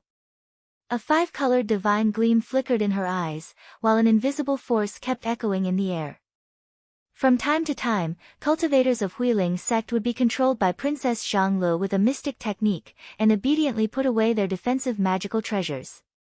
Therefore, in broad daylight, there would be a perfect thunderbolt striking down from the sky, striking the dazed cultivator and turning him half-cooked, while emitting an aroma of human flesh that could make one's scalp go numb. On the contrary, these cultivators who were struck by thunderbolts were especially welcomed by Gold Horn and Silver Horn. Later on, the two brothers would spend a lot of time around Princess Zhanglu, snatching and devouring these half-cooked cultivators. In just 15 minutes, the disciples of Huiling sect had suffered a crushing defeat, as over 70 of them were killed by Yuanhua sect's swords. However, when they fought back before their death, they were all blocked by the lower-grade defensive spirit items carried by Yuanhua sect's disciples. Even after fighting for so long, not a single Yuanhua sect disciple had a scratch on their skin. Reverend Huilin cried out sternly in the sky, "5 immortal monarchs, the evidence is conclusive, and the facts are clear. Yuanhua sect's disciples are cheating." All the immortals nearby looked at Reverend Huilin contemptuously. "Since you know Yuanhua sect's disciples are cheating, why didn't you save your own disciples first? After all, they are the disciples of Huiling sect. If you were to rescue them, you would at most lose a dozen of your men, unlike now, where most of them have been slaughtered by Wu Qi and his men, and only about 20 lucky disciples are still fleeing in panic." All the heaven immortals present could tell that Reverend Huilin was intentionally using the flesh and blood of his own disciples to strengthen his persuasion. The more disciples who were like ants were killed, the more sympathy Reverend Huilin would receive. Perhaps, the 5 immortal monarchs who acted as the judges would have their hearts softened, and declare Yuanhua sect to have lost the match. Of course, as the immortal monarchs of the celestial court, Reverend Huilin did not consider the possibility of their hearts softening. In any case, he just wanted to let all the immortals present here have a good look at how a nascent soul disciple of Yuanhua sect had actually released 2 nascent divinity ancient pythons to participate in the match. According to the rules agreed upon beforehand, this was cheating. And cheating would result in a loss. There was one more thing that Reverend Huilin did not say out loud, and perhaps he was too embarrassed to say it out loud. All the disciples chosen by Huiling sect's disciples are elites who are 1 in 10 million. If not for Wu Qi's cheating, there is no way Huiling sect would have lost the match. However, when Reverend Huilin looked at the shabby lower-grade magical treasures of his own disciples, looked at the lower-grade spirit item outfits worn by Yuanhua sect's disciples, and looked at how they were controlling those powerful spirit items as nimbly as fishes swimming in the water, no matter how thick his face was, he was too embarrassed to say those words out loud. Daoist Qi sneered and said, "Senior Huilin, I'll address you as senior here. But, I hope senior will not speak carelessly and accuse Yuanhua sect for no reason. Those 2 great pythons are indeed the demon pets subdued by our disciple, Wu Qi.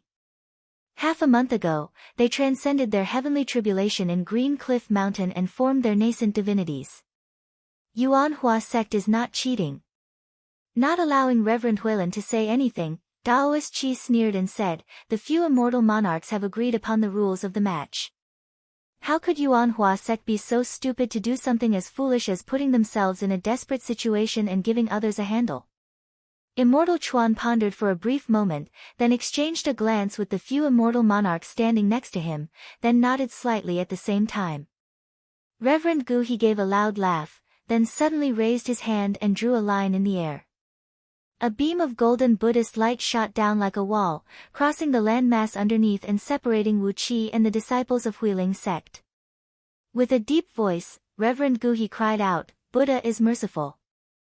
Yuanhua sect has gained an absolute advantage in the first match today. There is no reason for us to kill anymore. Let's call it a day." Reverend Gu he only said that Yuanhua sect had gained an absolute advantage, but he did not say that Yuanhua sect had won the match. Obviously, he wanted to check the relationship between Gold Horn and Silver Horn, as well as Wu Qi.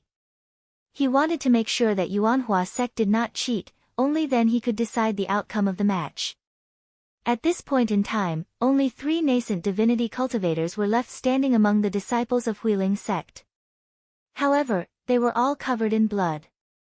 Reverend Gu He stepped forward and separated both sides. Immediately, the 3 nascent divinity cultivators from Huiling's sect fell to the ground, panting like mortals. One after another, all the immortals descended to the ground, surrounding Goldhorn and Silverhorn curiously. They were frowning, and some of them even stole glances at Wu Qi with different thoughts in their minds. Wu Qi could sense the malice in these people's hearts, and he knew that they were coveting Goldhorn and Silverhorn. However, Wu Qi was not afraid of them. As long as he did not leave Green Cliff Planet easily, who could touch even a single hair of his? Immortal Chuan took a few rounds around Goldhorn and Silverhorn, nodded his head, and said with a smile, "They are indeed extraordinary. I think these 2 strange pythons are the legendary dragon pythons of fire and ice, right? I've read about them in the rare books found in the Celestial Court. Little friend Wu Qi, what a great fortune you have." Wu Qi cupped his fist and bowed to the Reverend, then said with a deep voice, "You flatter me, immortal monarch. Wu Qi is just lucky." Knowing what these immortals wanted to investigate, Wu Qi beckoned at Goldhorn and Silverhorn, then said with a smile, "Goldhorn, Silverhorn, reveal your nascent divinity, and let these senior immortals see the relationship between you and me." With a sway of his body, a large sheet of clouds rushed out from around him, and a white cloud carried Wu Qi's fake nascent soul as it flew out. As this fake nascent soul was cultivating White Cloud Immortal Sex Energy Unity Mystic Technique, it was surrounded by a large sheet of light clouds. In the hands of the fake nascent soul, there were 2 beams of red and white light hovering in midair. Goldhorn and Silverhorn bowed their heads. A beam of red and a beam of white light shot out from between their brows, transforming into the shadows of 2 great pythons and slithering quickly around Wu Qi. Goldhorn and Silverhorn's nascent divinity was strong and ferocious. One was shrouded in raging flame, while the other was shrouded in icy wind. Inside and outside their nascent divinities, countless restrictive runes could be vaguely seen. As all the heaven immortals were experts in this field, they could tell with just one glance that Goldhorn and Silverhorn's nascent divinities were resonating with the light on Wu Qi's palms. Obviously, their nascent divinities were completely controlled by Wu Qi. Reverend Huilin cried out sternly, "This does not prove that Wu Qi has subdued these 2 great pythons." Wu Qi sighed, shook his head and said, "I can swear to the heaven that Goldhorn and Silverhorn are demon pets that I personally subdued. Actually, if Goldhorn and Silverhorn were demon immortals of Heaven Immortal Realm, Wu Qi would be suspected of cheating. However, they had just formed their nascent divinities, and all the senior immortals could tell with just one glance that they had just formed their nascent divinities a few days ago. Cheating? Where did that come from?" Daoist Qi snorted coldly, gave Reverend Huilin a sidelong glance, and said mockingly, "Could it be that senior has no choice but to twist words and force logic?" Reverend Huilin bellowed furiously, "I can't lose." Daoist Qi, how dare you? Immortal Chuan and the other few immortal monarchs exchanged a glance, then shook their heads at the same time. Clearly, Reverend Huilin was not a man of integrity. It was his own disciples who did not live up to his expectations, and it was fine if they lost, but why did he have to accuse Wu Qi of cheating? Nevertheless, no matter how they looked at it, there was nothing doubtful about Wu Qi's subduing of these 2 great pythons.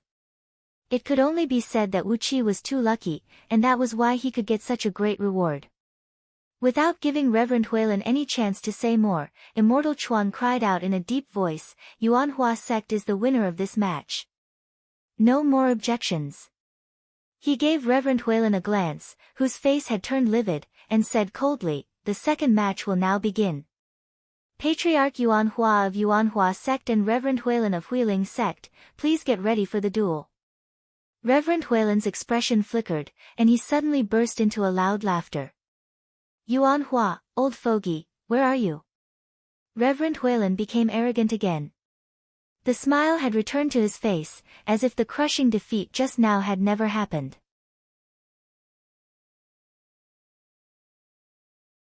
Chapter 402. Wu Qi stared coldly at Reverend Huilin, who was acting so arrogant and domineering. How could a guy like him cultivate to such a level? Reverend Huilin paid no attention to Wu Qi's meaningful gaze. He just raised his head and cried out loudly, "Yuan Hua, come out and fight me." His sonorous voice echoed across 10,000 miles in all directions. If Patriarch Yuan Hua were in the space where the ancient mansion was located, he would definitely be able to hear his voice. But, even after Reverend Huilin had called out dozens of times, Patriarch Yuan Hua still did not show up. Reverend Huilin became even more excited. He stared at Immortal Chuan and said loudly, "Immortal Monarch, Yuan Hua is not here.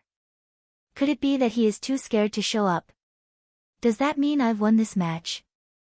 Immortal Chuan and the other few immortal monarchs exchanged a glance, hesitating and not daring to make a decision. This matter was related to the ownership of the headquarters of two immortal sects, and with so many immortals watching, if the patriarchs of the two immortal sects didn't have a serious fight to decide the ownership of the Green Cliff Star and Huang Qiao Star, the few immortal monarchs present on the scene would have a bad reputation. For example, would people say that these few immortal monarchs had been bribed by Huiling's sect, and were intentionally siding with Huiling's sect? The Celestial Court had a strict discipline. Although all immortal monarchs were very motivated, if they wanted to be promoted, their reputation as an official was also an important test. It was for this reason that Immortal Chuan mediated the conflict between Huiling's sect and Yuanhua sect. If several dozens of heaven immortals were killed suddenly in the heavenly realms under his rule, it would definitely leave a heavy mark on his personal file. At least, he would be accused of not having a good control over the situation, and it would be a great obstacle to his future promotion. Every promotion of an immortal monarch represented real benefits. Heavenly realms with richer natural energy, larger territories, more abundant natural resources, and more immortals would be rewarded with corresponding immortal stones and immortal pills. More importantly, with every promotion, they would be able to receive guidance from those almighty experts in the Celestial Court, and be able to visit those almighty experts' immortal abodes to listen to the teachings of the Great Tao. That was the most important thing. Therefore, Immortal Chuan and the others didn't dare to make a rash decision. After all, this matter concerned two great immortal sects. Wu Qi looked at Immortal Chuan and the others, who had their eyeballs darting from side to side, and he immediately felt a great joy in his heart. The status of these people was similar to the village cadres on Earth. The competition between the two immortal sects was like a group fight between the people of two villages. This would have a huge impact on their performance evaluation. A bowl of water must be leveled, otherwise no one would know what would happen next. Coldly looking at Immortal Chuan and the others, Wu Qi recalled the plan they came up with in the Green Cliff Mountain. He narrowed his eyes and looked at the cloud path that he came from. At this time, there should be some movement on the wind-blown plains of Tsang-Tu planet, right? Could Daoist Min succeed? Upon thinking of this, Wu Qi turned to look at the group of eminent cloud sects heaven immortals. As the number one immortal sect in Puyo Heavenly Realm, Eminent Cloud's sect had a total of 42 heaven immortals. However, there were only 11 of them here today. Of course, as the founding ancestral master of Eminent Cloud's sect, Reverend Yun was sitting cross-legged on the back of a large black crane, looking at Reverend Huilin with a smile on his face. However, Wu Qi felt that there was something wrong with the aura emanating from Reverend Yun. Could it be that the prophecy had really come? Seeing that Immortal Chuan and the other immortal monarchs did not say a word, Reverend Huilin could not help but shout angrily, "Immortal monarchs, since Patriarch Yuanhua doesn't have the courage to fight, you should declare me the winner. According to the bet, this Green Cliff planet should belong to Huiling's sect." Immortal Chuan cleared his throat. While frowning, he was about to say something, but suddenly, a stream of light cut through the chaotic airflow and broke into the ball-shaped space. In just a blink of an eye, Patriarch Yuanhua had arrived with blood all over his body. The pale golden blood on Patriarch Yuanhua's body had not dried yet, and was still emanating a very strong wave of immortal energy. Obviously, the blood had just flowed out from the body of an immortal. Patriarch Yuanhua flicked his long sleeve and wiped away the blood. He coughed violently, then laughed and said with a hoarse voice, Reverend Huilin, you can't wait any longer? Well then, let's do it. Immortal monarchs, please be my witnesses. If Reverend Huilin is killed by my sword today, Huangqiao planet will belong to Yuanhua sect. Patriarch Yuanhua coughed again. Golden blood was seen trickling down from the corner of his mouth. Laughing fiercely, he said, Huilin, come, let's fight to the death. With a wave of his right hand, a misty green cloud shot out from his fingertip, transforming into an immortal sword that looked like it was condensed from clouds and mist. It was faintly discernible, as if it did not have a real body, and began wheeling rapidly around him. This was the prime immortal item, the Cloud Shadow Sword, which Patriarch Yuanhua had spent several hundred periods of painstaking effort to gradually craft and temper after transcending his tribulation and becoming an immortal. When the sword beam was unleashed, Patriarch Yuanhua's body turned into a layer of mist, and it was difficult to lock onto him with divine will. Immortal Chuan gave the blood stains on Patriarch Yuanhua's body a thoughtful look, his brows knitted into a tight frown. With a serious expression, he cried out in a deep voice, Fine, let's fight according to the bet. No matter who wins, if there is any conflict in the future, it can only be limited to the matter between Yuanhua sect and Huiling sect. The conflict is not allowed to expand. What Immortal Chuan meant was very clear: if you want to fight and kill each other, that is your freedom. You can take revenge on each other in the future, but you are not allowed to call your friends and make the matter worse. There was a hint of threat in his tone. If you dare to make a scene, don't blame me for using the force of the Celestial Court to suppress you. Patriarch Yuanhua cupped his fist and bowed to Immortal Chuan, agreeing to his words. On the other side, Reverend Huilin leaped back about 100 miles. He rubbed his palms together, and a brilliant and strong golden beam shot out from his palms. It was a strange-shaped immortal sword with an ancient design, looking as if it was forged entirely from gold, and was constantly bursting with a large sheet of golden flame. This immortal sword was as wide as a palm and as long as 7 feet. From the tip of the sword to the hilt, a row of 13 fist-sized prismatic crystals were inlaid. Every single crystal flickered with a dazzling red light, and the flames of the light expanded and contracted like the heart of a living being. Wu Qi sucked in a cold breath as he looked at the immortal sword. It was an upper-grade immortal sword, a powerful immortal item that could only be crafted by heaven immortals of at least 18th tier or above, and the item spirit in it had a power equal to at least that of an 18th tier heaven immortal. With Reverend Huilin's overall strength that was equal to, or even slightly weaker than, Patriarch Yuanhua, how was it possible for him to control an immortal sword of at least 18th tier or above? Could it be that Reverend Huilin had the same innate energy as Wu Qi, and was able to attract an upper-grade immortal item? It did not make sense. When the golden immortal sword was unleashed, the weather immediately changed, and the scorching aura forced all the immortals to retreat. They stared at Reverend Huilin in surprise, and suddenly understood why he had the courage to rush to Green Cliff Planet and fight Patriarch Yuanhua, and even bet the foundation of his sect on it. With this immortal sword in his hand, Reverend Huilin had the right to do so. It was like a baby challenging another child with a rocket launcher, and it was a sure win. The problem was, when all the heaven immortals present scanned Reverend Huilin with their divine will, they found out that he only had a cultivation base of 28th tier heaven immortal. How could he control an upper-grade immortal sword like this? Immortal items had their own spirits, and they were the proudest of all. Without the corresponding overall strength, how could they be controlled by someone? With the golden immortal sword in his hand, Reverend Huilin laughed complacently and said, Yuanhua, I'll kill you with my sword today. Yuanhua sect, hee. Reverend Huilin laughed hideously, and the meaning behind his words was clear.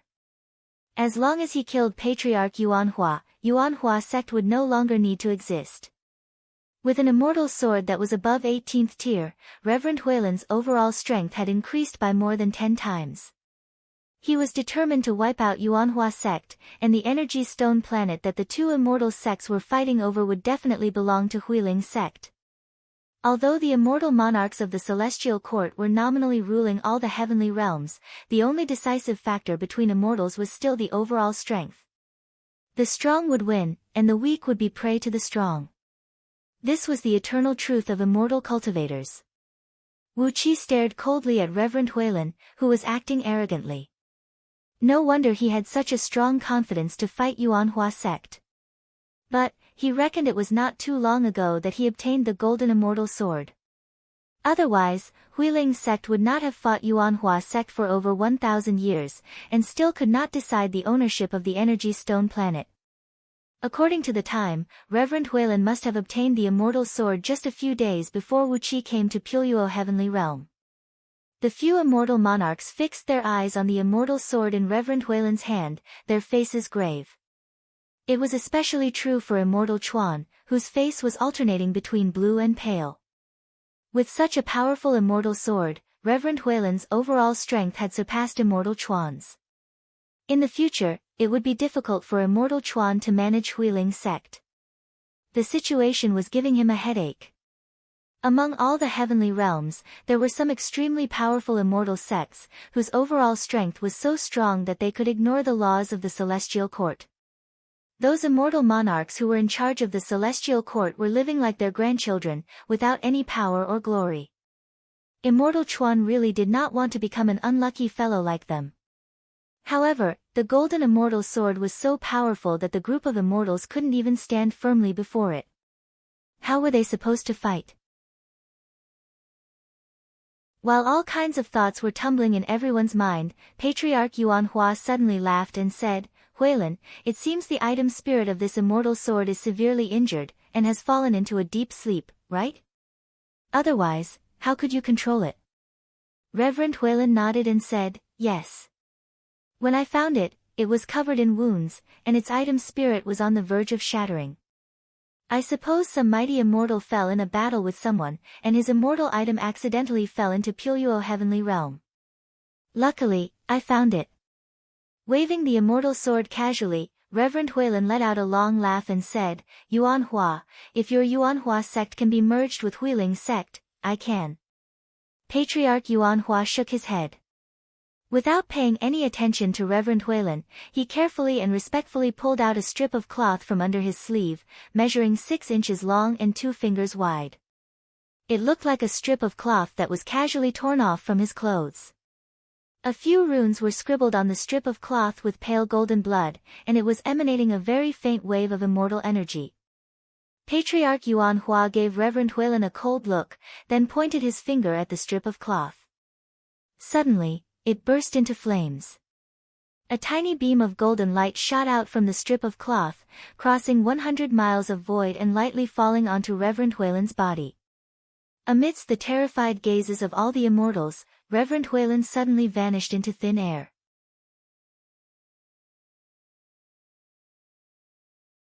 Chapter 403. The group of immortals was struck with terror, and they took another big step back. Annihilated, completely annihilated.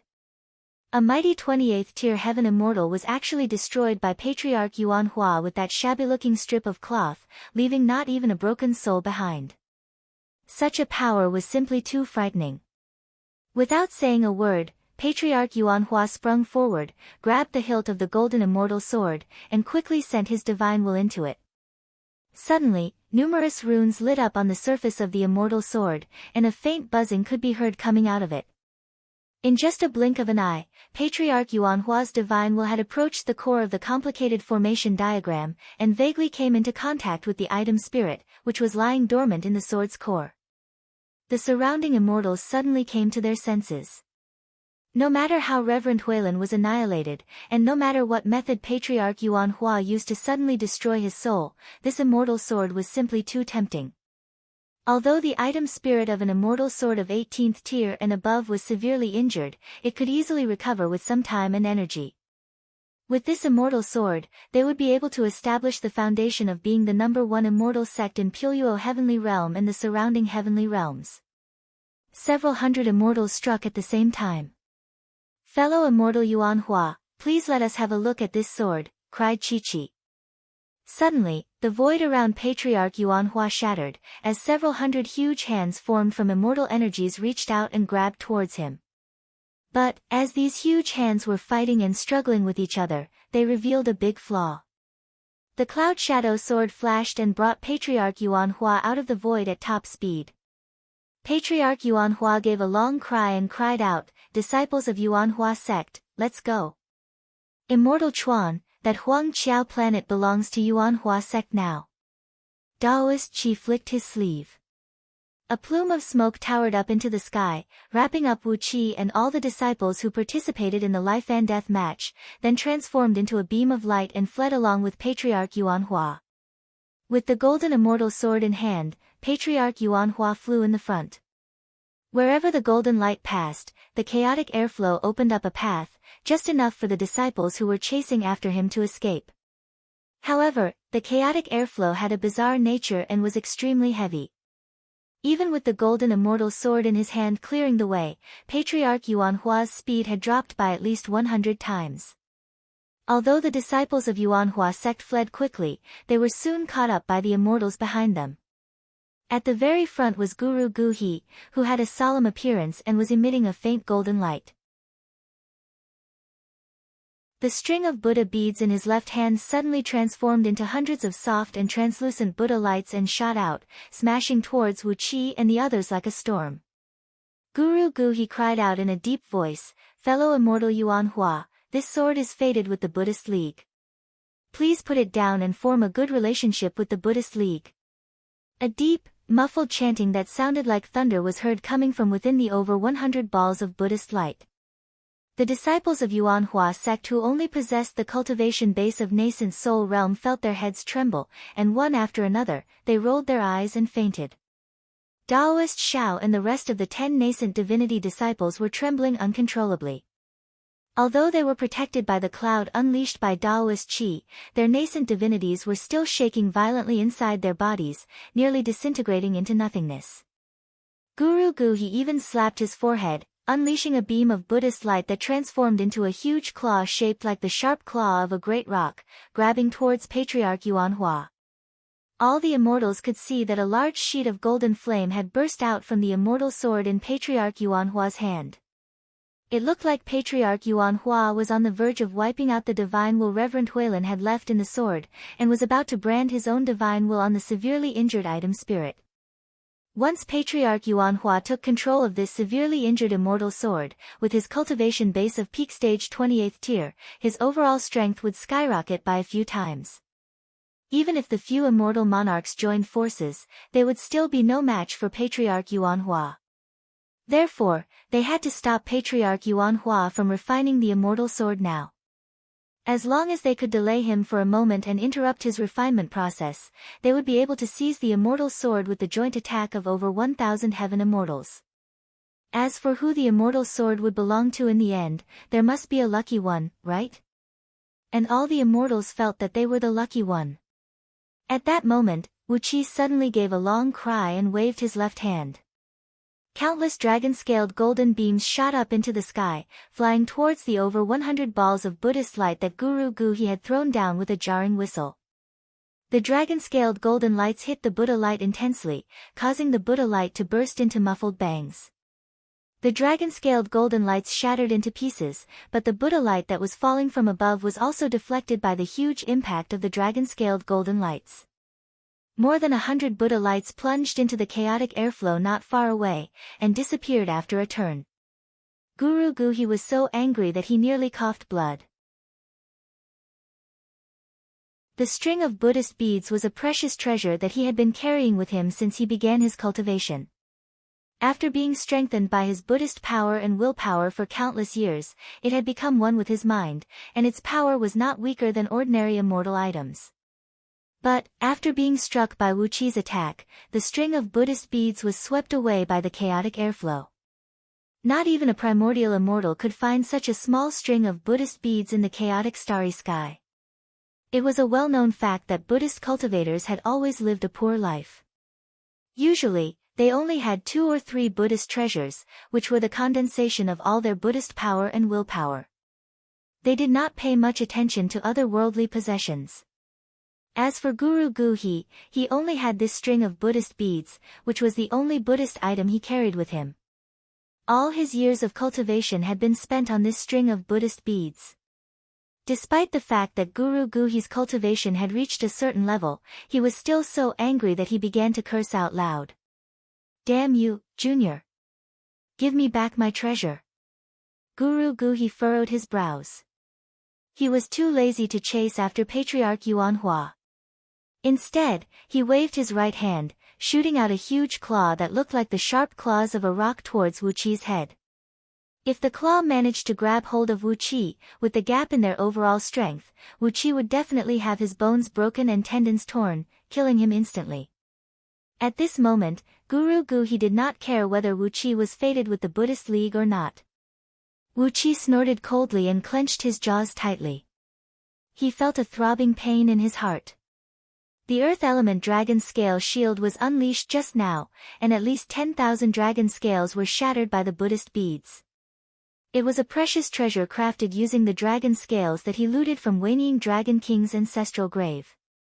After losing 10,000 dragon scales, both the offensive and defensive strength of the Earth Element Dragon Scale Shield had dropped by 40%.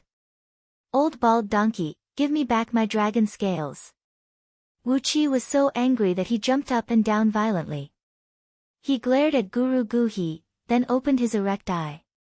Abruptly, over 100 blinding purple thunderbolts shot out from the cold electric mirror, smashing onto Guru Guhi's body. At the same time, Wu Qi took out all the immortal talismans given to him by Patriarch Jiang Yun, Bai Xia, and Qing Wu, throwing them behind him as if his life depended on it. Pilgrim Guhi gave a muffled snort. Visible lines of muscles bulged out from under his skin, as he had activated his golden Arhat body. The thunderbolts unleashed by the cold electric mirror landed on his body and exploded, producing loud tinkling noises as if he was striking a huge golden bell. However, it only tore a small patch of skin on his chest, and not even a single drop of blood gushed out. However, the cold electric mirror was, after all, fused with a clump of 9 Heavens Dipper Thunder essence, and after a long period of cultivation by Wu Qi, its power had reached the level of an ordinary immortal item. Although the thunderbolts did not severely injure Guru Guhi, they had consumed a great deal of his energy. He felt a dull pain in his chest, and his vision turned dark as he was forced to hover on the spot, unable to move. Several dozens of immortal talismans exploded. Instead of using the standard method to trigger the immortal spells and divine abilities contained in the talismans, Wu Qi used the most violent and direct method to detonate them at the same time. Large sheets of white clouds, water vapor, green mist, and strong light turned into a hazy ball of light and shadow and exploded. The sharp claws unleashed by Guru Guhi were instantly ripped to shreds, while the tunnel opened up by Patriarch Yuan Hua was also destroyed by the explosion. As the immortal talismans twisted the tunnel, the chaotic airflows in the surroundings surged in a messy manner, nearly dragging Guru Guhi into the chaotic starry sky. It scared him so much that he cried out miserably, grabbing Reverend Miao Miao's ankle, who was rushing towards him. Only then did he manage to struggle out of the chaotic space. On the other hand, all the immortals who were chasing after them were blocked by the sudden collapse of the tunnel with their divine wills and visions. Because of that, the distance between them and Wu Qi became much further. Seizing the opportunity, Patriarch Yuan Hua abruptly changed his flying direction, breaking through the chaotic starry sky and flying diagonally towards it. Bringing Wu Qi and the others, Daoist Qi quickly followed behind him. He did not forget to pat Wu Qi's shoulder and praise loudly, "Wu Qi, my good boy, you've done a great job."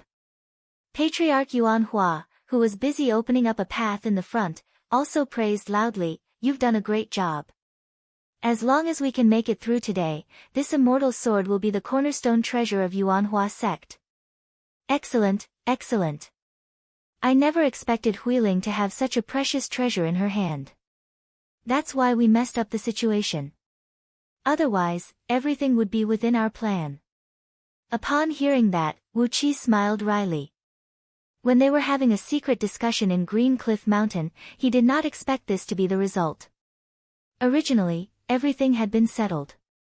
Wu Qi and the rest of the 110 disciples would defeat the disciples of Huiling's sect, seizing the ownership of the Energy Stone planet. This was the first step that they should take. After that, Patriarch Yuan Hua would stay in Green Cliff Planet until Reverend Huiling issued the challenge. At that time, he would rush to the scene through the teleportation formation that he had prepared beforehand, and face the severely wounded Reverend Huiling with his uninjured body. As long as Patriarch Yuan Hua killed Reverend Huiling, Yuan Hua sect would have won the match.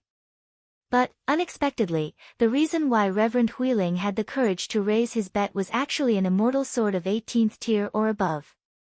It had thrown the situation into chaos, forcing the people of Yuan Hua sect to flee in panic. Furthermore, Wu Qi was curious if Patriarch Yuan Hua would use that strange little strip of cloth if Reverend Huiling did not possess this immortal sword. As the little strip of cloth was able to kill Reverend Huiling in an instant, its origin must be extraordinary. Judging from its appearance, it should be Patriarch Yuan Hua's trump card. Nevertheless, although the situation had changed, the result was still good. Yuan Hua sect had won the Huang Qiao planet justifiably. Not only had their territory doubled in size, they had also occupied the entire Energy Stone planet. With that, the future of their sect was going to be very bright. At the thought of this, no matter it was Patriarch Yuan Hua, Daoist Qi, or even Wu Qi and the other disciples of Yuan Hua sect, all of them laughed out loud, their voices filled with complacency. Not only Huang Qiao planet and the Energy Stone planet, but Patriarch Yuan Hua had also obtained an upper-grade immortal sword. With that, Yuan Hua sect would definitely be the biggest power in Puyo Heavenly Realm in the future. With a powerful sect as their backing, the future development of their disciples would be unimaginable. Suddenly, the pressure coming from the front lessened, as Patriarch Yuan Hua brought all his disciples and rushed out of the chaotic starry sky. The immortal sword in his hands suddenly let out a faint cry. Taking advantage of the moment when the item spirit was at its weakest, Patriarch Yuan Hua had forcibly branded it with his divine will. Right at this moment, a strange beam of light approached from the side. It was Reverend Yun, who had come before Patriarch Yuan Hua in a flustered and exasperated manner. Yuan Hua, how dare you kill a disciple of Eminent Cloud sect? Reverend Yun immediately unleashed a thunderbolt.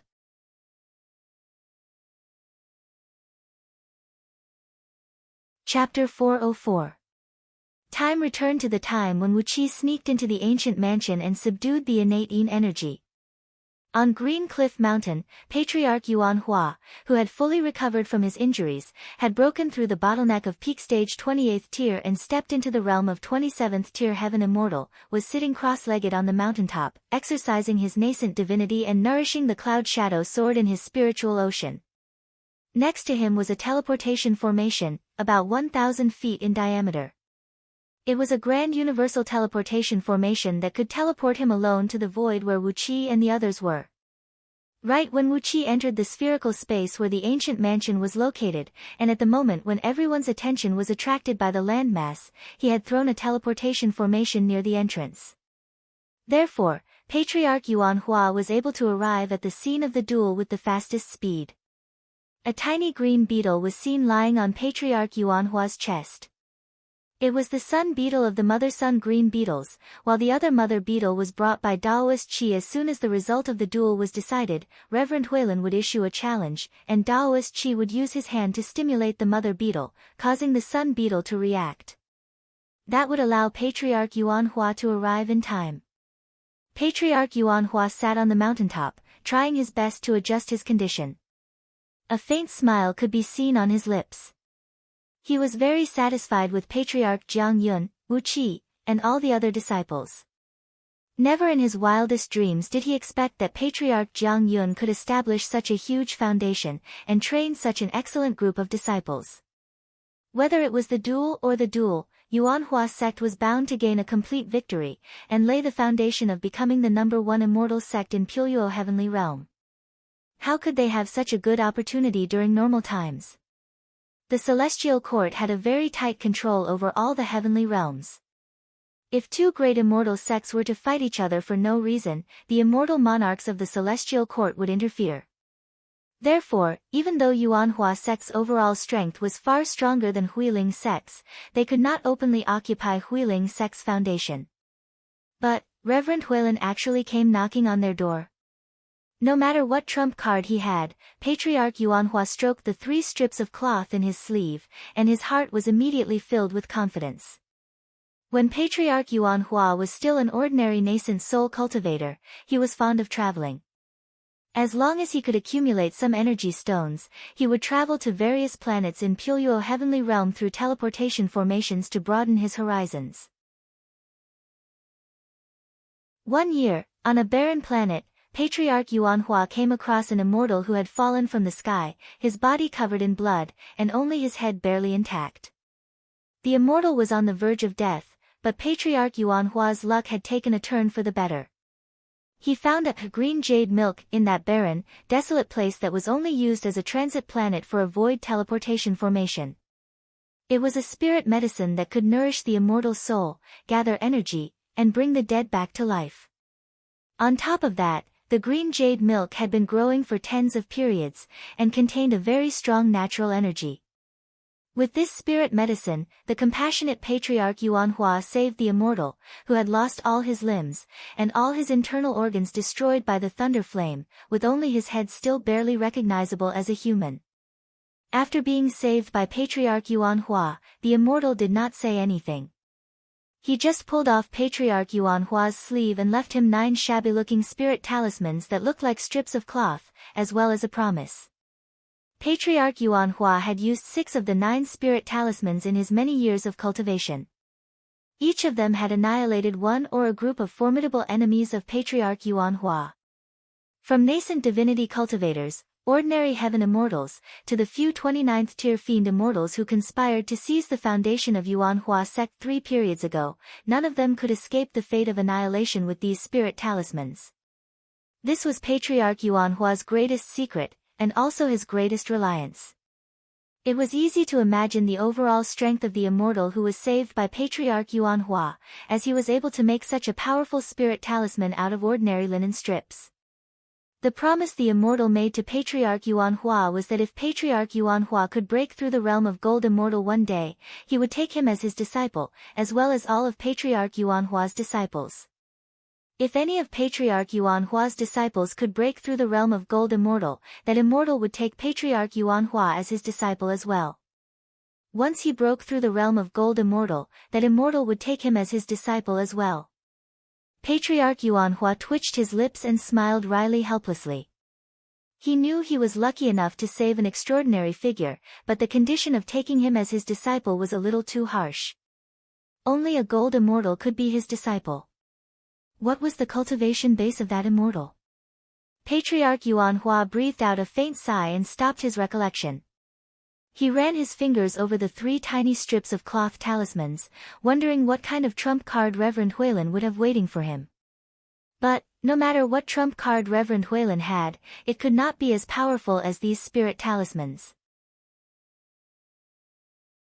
Grinning coldly, Patriarch Yuanhua began to think about the discussion he had with Wu Qi and the others. Patriarch Yuanhua had always had the ambition to strengthen Yuanhua Immortal Sect, because with a strong foundation, he would be able to obtain more cultivation resources, such as immortal stones. With a great amount of immortal stones, the speed of immortals' cultivation could be increased.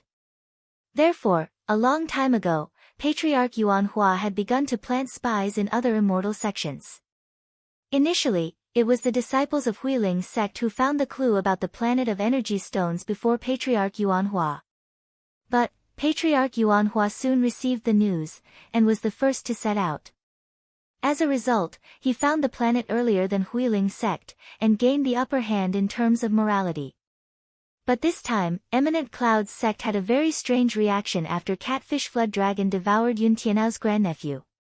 Immediately, Patriarch Yuanhua activated the spies in Eminent Cloud's sect, and found out some news that made his heart race. Snow-armored heaven-devouring python, Eminent Cloud's sect's biggest reliance, was about to transcend the thunder tribulation of shape-shifting.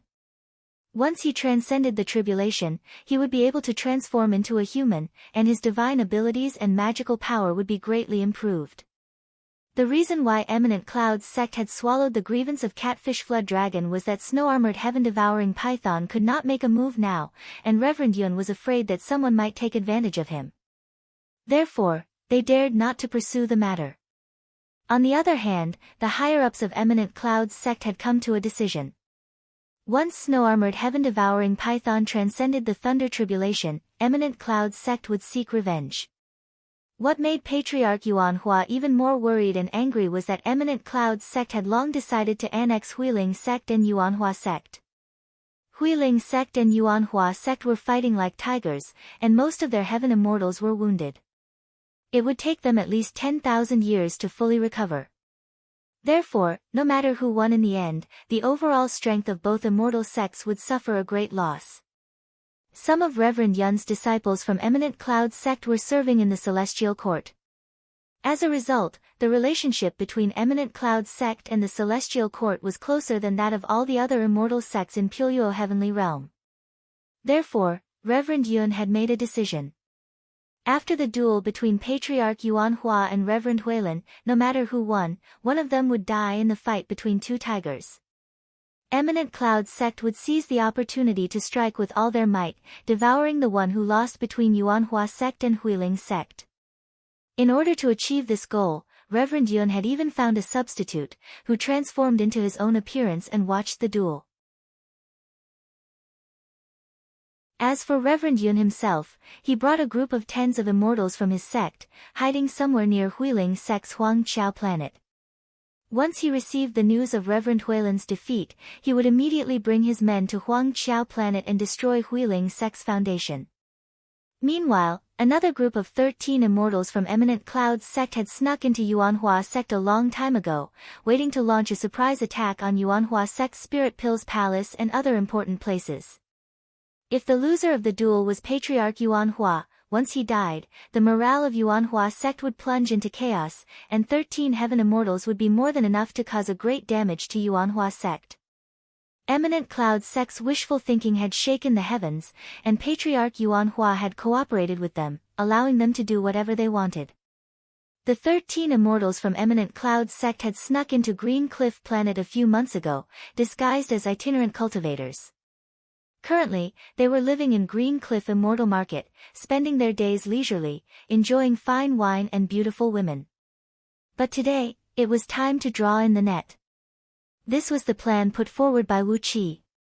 Since Eminent Cloud sect wanted to extend their hands to Green Cliff Immortal Market, they would have to cut off their claws. Even if they had to sacrifice the entire Green Cliff Immortal Market, they would have to kill all 13 heaven immortals from Eminent Cloud sect. With that, Eminent Cloud sect's overall strength would be greatly reduced, and they would no longer dare to lay their hands on Yuanhua sect. Even if Eminent Cloud sect brought the lawsuit to Immortal Chuan, Yuanhua sect would still be in the right. 13 heaven immortals from Eminent Cloud sect had snuck into Yuanhua sect for no reason. What good could that be? At that point in time, as long as they killed all the witnesses, they could just say that 13 heaven immortals from Eminent Cloud sect had attacked Yuanhua sect intentionally. With that, they would be the scapegoat, and Eminent Cloud sect would not be afraid of a lawsuit. Just as Patriarch Yuanhua was recalling the plan he and Wu Qi came up with, a communication jade slip placed next to him suddenly moved, and a soft voice drifted out from it. The grand array that was set up near the Green Cliff Immortal Market had already been activated, and the entire market had been completely surrounded. 13 heaven immortals from Eminent Cloud sect were now attacking the formation that trapped them. However, there were 10 heaven immortals from Yuanhua sect guarding Green Cliff planet, and they had the advantage of being the host. With the formation completely trapping the heaven immortals from Eminent Cloud sect, there was no chance for them to escape. After listening to the report from the disciples, Patriarch Yuanhua grinned coldly, then sped towards Green Cliff Immortal Market with his sword in hand. With the help of the formation, Patriarch Yuanhua fought a fierce battle and killed all 13 heaven immortals from Eminent Cloud sect. However, he himself suffered a serious injury as well. After killing all the heaven immortals from Eminent Cloud sect who had snuck into Green Cliff planet, Patriarch Yuanhua immediately heard a shrill cry from the Green Lotus immortals. Without hesitation, Patriarch Yuanhua stepped into the teleportation formation and rushed to the scene of the duel. When he saw that Reverend Huilin's trump card was actually an upper-grade immortal sword, Patriarch Yuanhua immediately used a spirit talisman and killed Reverend Huilin on the spot. In the end, the immortal's sword was too attractive, and attracted the attack of so many immortals at the scene. Without hesitation, Patriarch Yuan Hua brought all his disciples and fled from the scene. Unexpectedly, Eminent Cloud's sect reacted very quickly. Reverend Yun had already learned that his disciples who had snuck into Green Cliff Planet were killed. Knowing that his plan was exposed, Reverend Yun did not want to suffer such a loss. Flustered and exasperated, he immediately rushed over and stopped Patriarch Yuan Hua and his company. Relying on the fact that his cultivation base was stronger than Patriarch Yuan Hua, Reverend Yun threw all caution to the wind and unleashed a thunderbolt. But, what Reverend Yun did not know was that Patriarch Yuan Hua was no longer the same as before. He was now a 27th tier heaven immortal. Looking at the thunderbolt plunging down from above, Patriarch Yuan Hua grinned coldly. Abruptly, the immortal sword in his hand shone with a large sheet of golden light, transforming into a beam of light that swept out.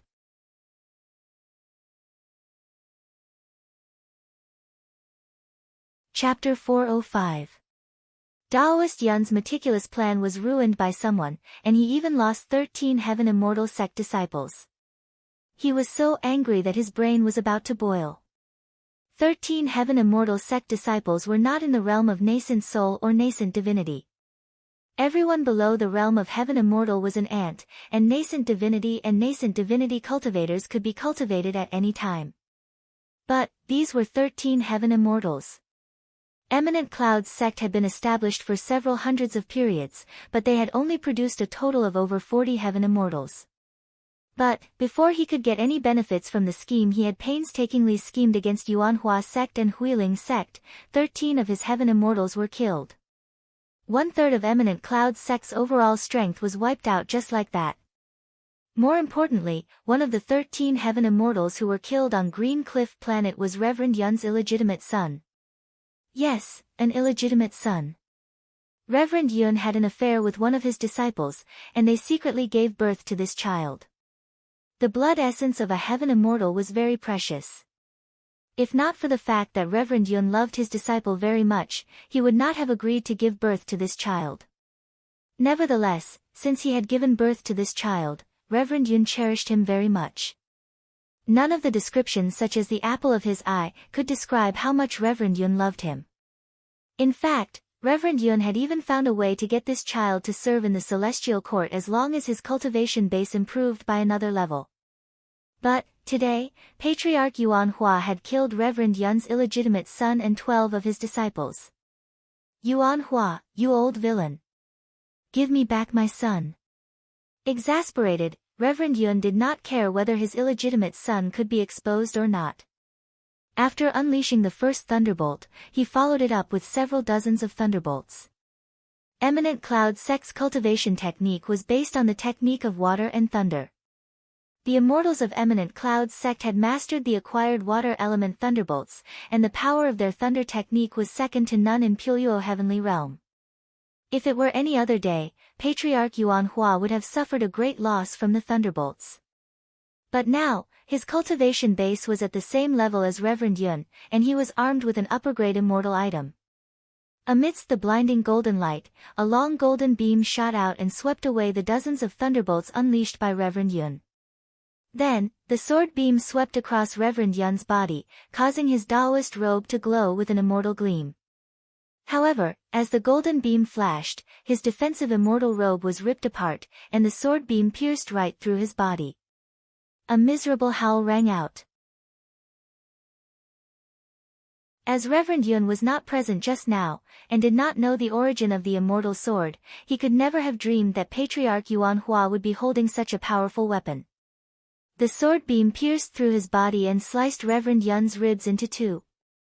Golden immortal blood splashed in all directions. Reverend Yun's lower body was thrown far away, while 3 big mouths stretched over impatiently. Gold Horn, Silver Horn, and Catfish Flood Dragon opened their mouths and bit Reverend Yun's lower body, ripping it into 3 pieces and swallowing them. Wu Qi's eyelids twitched at the sight. It was such a good material, but it was wasted by these 3 fellows. Looking around, Wu Qi was wondering if he should expose some of his treasures, so that he could keep Reverend Yun's upper body. Suddenly, a loud rumble rang out from the chaotic starry sky behind him. Strange lights kept flashing and flashing, as over 1,000 immortals rushed out together with their disciples. Pilgrim Gu He was at the forefront, roaring furiously, "Fellow immortal Yuan Hua, that sword, and the Buddhist League." Guru Gu He shut his mouth abruptly, because Patriarch Yuan Hua had casually tossed the immortal sword up into the air. The immortal sword transformed into a dazzling golden beam of light, wheeling around Patriarch Yuan Hua for a while. It came with an extremely astonishing momentum, and a scorching heat wave came blowing at Guru Gu He's face, making it hard for him to breathe. Guru Gu He, who was originally angry, suddenly smiled sweetly. He put his palms together and softly chanted the name of Buddha, then said with a smile, "So that's how it is. I was wrong. This sword is destined to be with fellow immortal Yuan Hua. Fellow immortal Yuan Hua, if you have time, please pay me a visit on my barren mountain. We need to get to know each other." Patriarch Yuan Hua stroked his beard and laughed. He nodded and said, "I'll definitely pay you a visit." With a smile on his face, Pilgrim Gu He took a few steps back, gazed at Wu Qi with a friendly look in his eyes, and nodded his head intimately. It was as if the incident of Wu Qi knocking his prime Buddhist treasure away had never happened, and Pilgrim Gu He's attitude towards Wu Qi was extremely warm and affectionate. Wu Qi gave Pilgrim Gu He a cold glance. He was not in the mood to talk to this monk, who could change his expression faster than anyone else. Those immortals who rushed out from behind Pilgrim Gu He halted their steps as well. Since Patriarch Yuan Hua had refined this immortal sword, it would be too difficult for them to seize it. For a moment, all the immortals who had joined hands to attack Patriarch Yuan Hua turned to him and said, "Congratulations on obtaining such a precious treasure, fellow immortal Yuan Hua." As the saying goes, spirit treasures choose their own masters. Fellow immortal Yuan Hua is a man with great fortune. Patriarch Yuan Hua nodded with a smile, cupping his fist and greeting the immortals enthusiastically. Only Reverend Yun flew back to Eminent Cloud Sect's team with a stream of blood in his body. The Reverend Yun, who was sitting on the giant black crane, cried out in alarm. With a twist of his body, he transformed into a burly man with a long beard, grabbed Reverend Yun's upper body and cried out, "Master, who hurt you?" Although that was what he asked, the burly man's eyes had already turned to look at Patriarch Yuan Hua. It was a well-known fact that apart from Immortal Chuan, Reverend Yun was the strongest expert in Puyo Heavenly Realm. Among so many immortals present, apart from Patriarch Yuan Hua, who else could cut Reverend Yun's body into two so cleanly and neatly? Patriarch Yuan Hua smiled and shook his head without saying a word.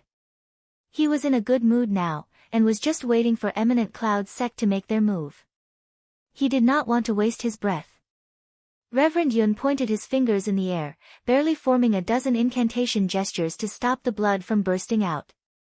After that, he cried out at Immortal Chuan with a heart-wrenching voice, "Immortal Monarch, please seek justice for Eminent Cloud Sect. Yuan Hua Sect has killed 13 of our heaven immortals for no reason, and even beat me into such a sorry state. Immortal Monarch, please seek justice for Eminent Cloud Sect." At this moment, Reverend Yun really wished he could establish a good relationship with Immortal Chuan. If he had a daughter, he would be more than happy to give her to Immortal Chuan as a concubine. But now, he was severely wounded, and his sect had lost 13 heaven immortals. The overall strength of Eminent Cloud's sect had suffered a great loss, and without the support of a powerful backer, Eminent Cloud's sect might really face the calamity of destruction. In recent years, Eminent Cloud's sect had been acting in an unscrupulous and overbearing manner. From the incident of Yun Wuqi forcibly robbing Peppermint and Angelica, one could easily tell what kind of conduct Eminent Cloud's sect had.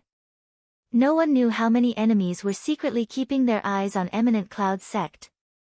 If they were not careful, Eminent Cloud's sect's foundation would be torn apart by countless enemies. Upon seeing Reverend Yun's miserable appearance, Immortal Chuan could not help but narrow his eyes, giving Patriarch Yuan Hua a quick glance. Patriarch Yuan Hua cupped his fist and said, "Please seek justice for me, Immortal Monarch." It was Eminent Cloud's sect who sent their disciples to sneak into Green Cliff Planet, hiding in Green Cliff Immortal Market and plotting against us. As Yuan Hua was meditating and preparing for the duel in Green Cliff Mountain, they mistakenly thought that I had left Green Cliff Planet. Therefore, they suddenly launched an attack with the intention of looting Green Cliff Immortal Market, and were killed by Yuan Hua. Please investigate this matter, Immortal Monarch. Reverend Yun rebuked furiously. Bullshit. That stinks. The disciples of Eminent Cloud sect looting Green Cliff Immortal Market is simply. Overwhelmed by extreme anger, Reverend Yun no longer cared about the elegance of his words. Looking at Reverend Yun's expression, Wu Qi could not help but interrupt. How could a man with a mouth full of bullshit say others are bullshit? This is the real stinking smell. Why did 13 Heaven Immortals from Eminent Cloud sect sneak into Green Cliff Immortal Market without notifying us? Don't tell me they are short of money, so they went to the brothels in Green Cliff Immortal Market to sell their bodies? Grinning coldly, Wu Qi said viciously, although there are brothels in Green Cliff Immortal Market, they only serve girls and prostitutes. Green Cliff Immortal Market does not do this kind of business.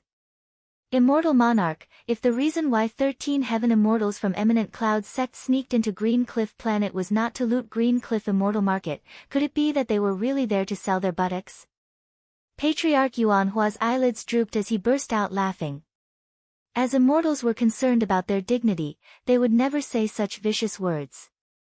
As Wu Qi was just a nascent soul cultivator, what could he do even if he cursed at him?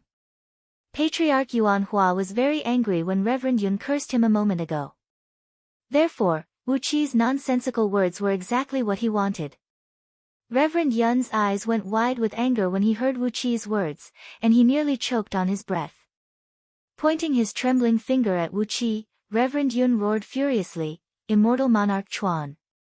How dare he interrupt such an ignorant and immoral junior? Immortal Chuan was taken aback, hesitating for a brief moment. If it were any other nascent soul cultivator who dared to interrupt, he would have already killed him. But as for Wu Qi, Immortal Chuan still remembered the bag of energy stones he gave him as a bribe. How could he bear to kill such a sensible young man? Clearing his throat, Immortal Chuan smiled and said, Wu Qi, you have to watch your words. How could a fellow immortal from Eminent Cloud sect do something like that? Changing his tone, Immortal Chuan asked Reverend Yun, but, why did 13 Heaven Immortals from Eminent Cloud sect go to Green Cliff Planet? Reverend Yun was tongue-tied, and could not say anything for a moment. Right at this moment, the sound of drums and bugles was heard coming from afar, as 30 flying ships approached at top speed. These flying ships were 10,000 feet long and over 100 feet wide, with pavilions as tall as 6 stories built on the deck. Thick and heavy metal decks were densely hung on the outside of these flying ships, engraved with countless complicated ancient runes.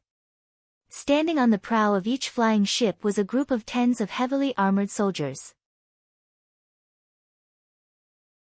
They were tall and burly, yet they did not emanate any energy ripple. Behind these soldiers was a thin layer of mist, within which, the shadows of various ferocious beasts could be vaguely seen. On the flying ship in the middle, a 10 feet tall burly man was hammering a dragon-skinned war drum with a deafening sound. Although there was no air in the starry sky, the drumming still went straight into everyone's ears, causing them a dull pain in their ears and making them lose their balance. There was a tall flagpole on every flying ship, on which a huge flag, measuring several tens of feet in circumference, was fluttering even though there was no wind. With a keen eyesight, Wu Qi saw a huge character, Yu, several tens of feet in both width and length, embroidered on the flag.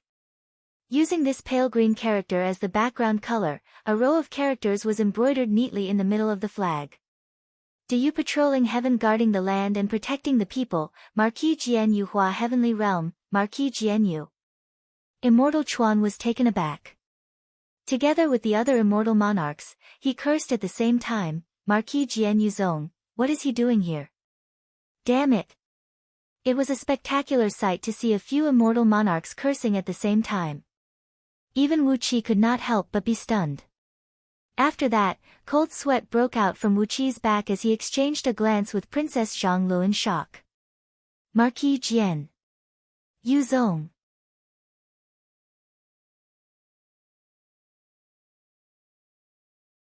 Chapter 406. Human Emperor. Ever since the ancient great saint, Huang clan, joined hands with many almighty experts and created the human race by combining the bloodlines of divine dragons, phoenixes, qilins, and many other divine beasts, using the divine light and spirituality of the myriad spirit cauldron as the foundation and combining them with the bloodlines of divine dragons, phoenixes, qilins, and many other divine beasts, human emperors were born. Some were wise, some were mighty, some could cut through all the obstacles and create a fertile land for the human race to survive, and some could slay demons and devils to protect the development of the human race. Since the era of the 3 sovereigns and 5 emperors, the human race had built the only dynasty since the beginning of time, Yu. Human Emperor De Yu had enfeoffed all the heavenly realms, appointed the protector of the people, and protected the human race in all directions. Accompanied by the muffled beating of dragonhide war drums, 30 flying ships approached the crowd at top speed.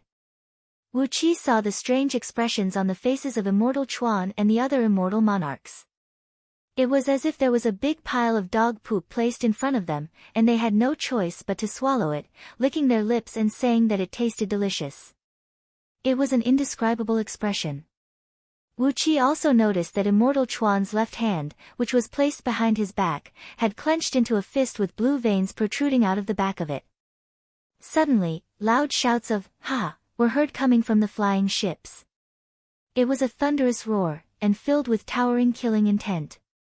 Large groups of armored soldiers rushed out of the cabins and lined up on the deck like Chi-Chi, their eyes flickering with a cold gleam as they stared coldly at the immortals and cultivators on Wu Qi's side. An undisguised hostility and opposing aura made Wu Qi frown. The relationship between Marquis Jian, Yu Zong, and the immortals was not good. The reaction of the heaven immortals from the nearby heavenly realms was also very interesting. Cautiously, they retreated a few miles back and formed into the most traditional formation of 9 palaces and 8 trigrams, assuming a defensive posture.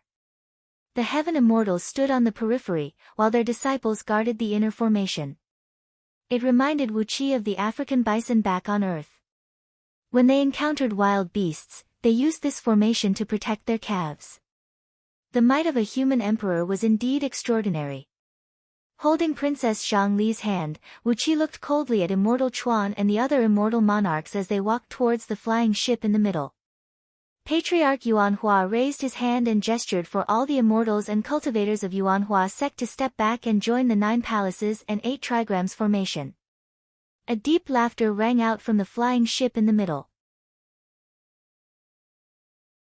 A chariot pulled by 3 flood dragons darted out from the flying ship, flying towards Immortal Chuan and the other immortal monarchs, escorted by nearly 100 armored warriors. On the chariot, a valiant-looking middle-aged man, who was wearing a jade-colored battle robe and a light golden armor, and had a crimson cloak on his back, was sitting straight on a bronze throne that was carved with countless images of fierce beasts, looking at them coldly. The appearance of this middle-aged man was 80% similar to Yu Heda, Yu Hetian, and Yu Heling.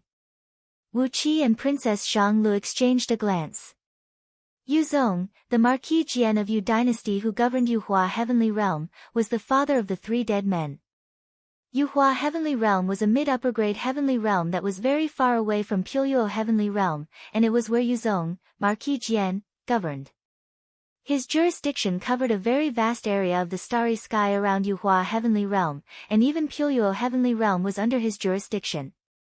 Of course, after several apocalypses, the Celestial Court was established, and the almighty experts in the universe had set the rules. The Celestial Court governed the immortals, the human emperor governed the mortals, and the mortals and immortals ruled independently without interfering with each other. Although Yu Zong's jurisdiction was very vast, he was just a marquis of the land protector conferred by the human emperor. Thus, he had no authority over the immortal monarchs of the Celestial Court. Immortal Chuan and the others were just fearful and helpless when facing Yu Zong. Immortal Chuan laughed dryly, sounding like he was crying. He realized that it was a very unpleasant laughter, and stopped abruptly after a few dry laughs. Then, he cupped his fist and bowed to Yu Zong, who was sitting in the chariot, and said, "Greetings, Marquis Jian." Sitting in the chariot, Yu Zong did not rise to his feet, nor did he return the greeting. Instead, he gave Immortal Chuan a cold grin and said arrogantly, "Dispense with the formalities." The three simple words made the faces of Immortal Chuan and the other few immortal monarchs turn red instantly. A faint immortal pressure spread out and quickly enveloped all the armored soldiers on the 30 flying ships led by Yuzong. All the armored soldiers let out a loud cry at the same time. A towering killing intent converged into a nearly corporeal sword energy, slashing viciously onto the immortal pressure unleashed by Immortal Chuan and the others, ripping it into pieces. Suddenly, Patriarch Yuan Hua laughed in a low voice and said, "This Marquis Jian, Yuzong, is just as the rumor said, arrogant and unruly. He, if not for the fact that the Celestial Court has to show some respect to the human emperor, someone like him would have long been killed by those almighty immortals." Wu Qi's eyes flickered as he asked in a low voice, "Ancestral Master, roughly how strong is this Yuzong's overall strength?" Patriarch Yuan Hua said coolly, "Yuzong, Marquis Jian, is the overseer of Yuhua Heavenly Realm, protecting the safety of the human race in this part of the universe. TSK, this is just an empty title. The mortals living in the territories of various immortal sects have long established their own dynasties. How can he interfere in their affairs? He is nothing more than a spy sent by the human emperor of Yu dynasty to this part of the universe. His overall strength is really strong. I reckon his cultivation base is at least equivalent to a 20th tier heaven immortal. 20th tier heaven immortal. His overall strength was about 200 times that of a 36th tier heaven immortal. Compared to Patriarch Yuan Hua's current cultivation base of 27th tier, Yuzong's overall strength was about 4 times greater. But, with the golden immortal sword in his hand, Patriarch Yuan Hua's overall strength was more than enough to fight against Yuzong. Therefore, he did not have to fear Yuzong's overall strength. There were tens of thousands of armored soldiers on the 30 flying ships brought by Yuzong, and their overall strength was not weak at all. Yuzong's military strength was far stronger than any immortal sect in Puyo Heavenly Realm, and this was the biggest fear these immortals had for him. None of the immortal sects in Puyo Heavenly Realm had such a strong backing like Yuzong. The few immortal monarchs, who were infuriated by Yu Miao's rude behavior just now, had their immortal aura shattered by the killing intent unleashed by the armored soldiers. Their bodies trembled, and their faces turned extremely unsightly. Immortal Chuan sneered and said, "Is Marquis Jian purposely trying to humiliate us by coming here? If Marquis Jian only wants a few enemies, we know we are no match for him. I'll report to Heavenly Lord Sanyu of Yuhua Heavenly Realm now, and ask him to explain things to Marquis Jian. What do you think?" Heavenly Lord Sanyu of Yuhua Heavenly Realm was an experienced heaven immortal with an extremely profound cultivation base. He was the immediate superior of Immortal Chuan and the few other heavenly monarchs, and was in charge of controlling the vast starry sky around Yuhua Heavenly Realm. His territory was even larger than Marquis Jian's Yuzong, and he was the only person who could suppress Yuzong in this region. On top of that, Heavenly Lord Sanyu had a very strong backing in the Celestial Court. No matter it was his own overall strength or the power behind him, he could easily suppress Yuzong. Upon hearing Immortal Chuan's words, Yuzong suddenly sneered and said, "Using Heavenly Lord Sanyu to suppress Yuzong?" He. While laughing coldly, Yuzong rubbed his nose. There were a few very obvious black lines on his nose. Obviously, they were the marks left by the ghost aura in his body after he was struck by the ghost curse unleashed by Princess Zhanglu last time. Princess Zhanglu twisted her tiny waist complacently, then gently grabbed Wu Qi's palm and sent a voice transmission to Wu Qi. "How is the power of Zi Xian's curse?" Even a 20th tier heaven immortal could not withstand the power of that ghost curse. Wu Qi nodded silently. It was a little surprising that the ghost curse unleashed by Princess Zhanglu had really hurt Yuzong. Yuzong let out a few unpleasant hisses from his nose, then put down his palm and said in a cold voice, "I know that you, Immortal Chuan, have found an ancient mansion of Yu dynasty." Immortal Chuan's expression changed abruptly. With a livid face, he cried out, "What do you want?" Yuzong waved his hand and put on a very generous face as he said, "I'm not in a good mood these days, so I won't waste my breath on you. I only want the treasures left in the core of the ancient mansion. Those treasures belong to the human race, and they are useless to you immortals. Apart from that, I won't take anything from you. What do you say? Immortal Chuan's face turned even more unsightly. That's unreasonable, he said coldly. If you bring those treasures of the human race to the market in the celestial court, you can exchange them for a considerable amount of immortal stones, immortal items, or immortal pills. How can you just take them for nothing? Yuzong rubbed his nose, and the unpleasant hisses came from his nostrils once again. His body trembled slightly, and he said angrily, "Cut the crap. I'm not going to take all these benefits for nothing. I've brought so many soldiers here, and I've spent so much on eating and drinking all the way here. I've brought 30 battleships with me, and the energy stones I've spent to travel across the starry sky are not small. Immortal Chuan, don't be so shameless." Wu Qi shook his head. Why is this Yuzong behaving like a bandit? Of course, as he had just lost 3 sons, Wu Qi could understand his feelings. Looking at Immortal Chuan and the others, Wu Qi sighed silently. Vaguely, Wu Qi had a feeling that Yuzong was venting all his anger on Immortal Chuan and the others.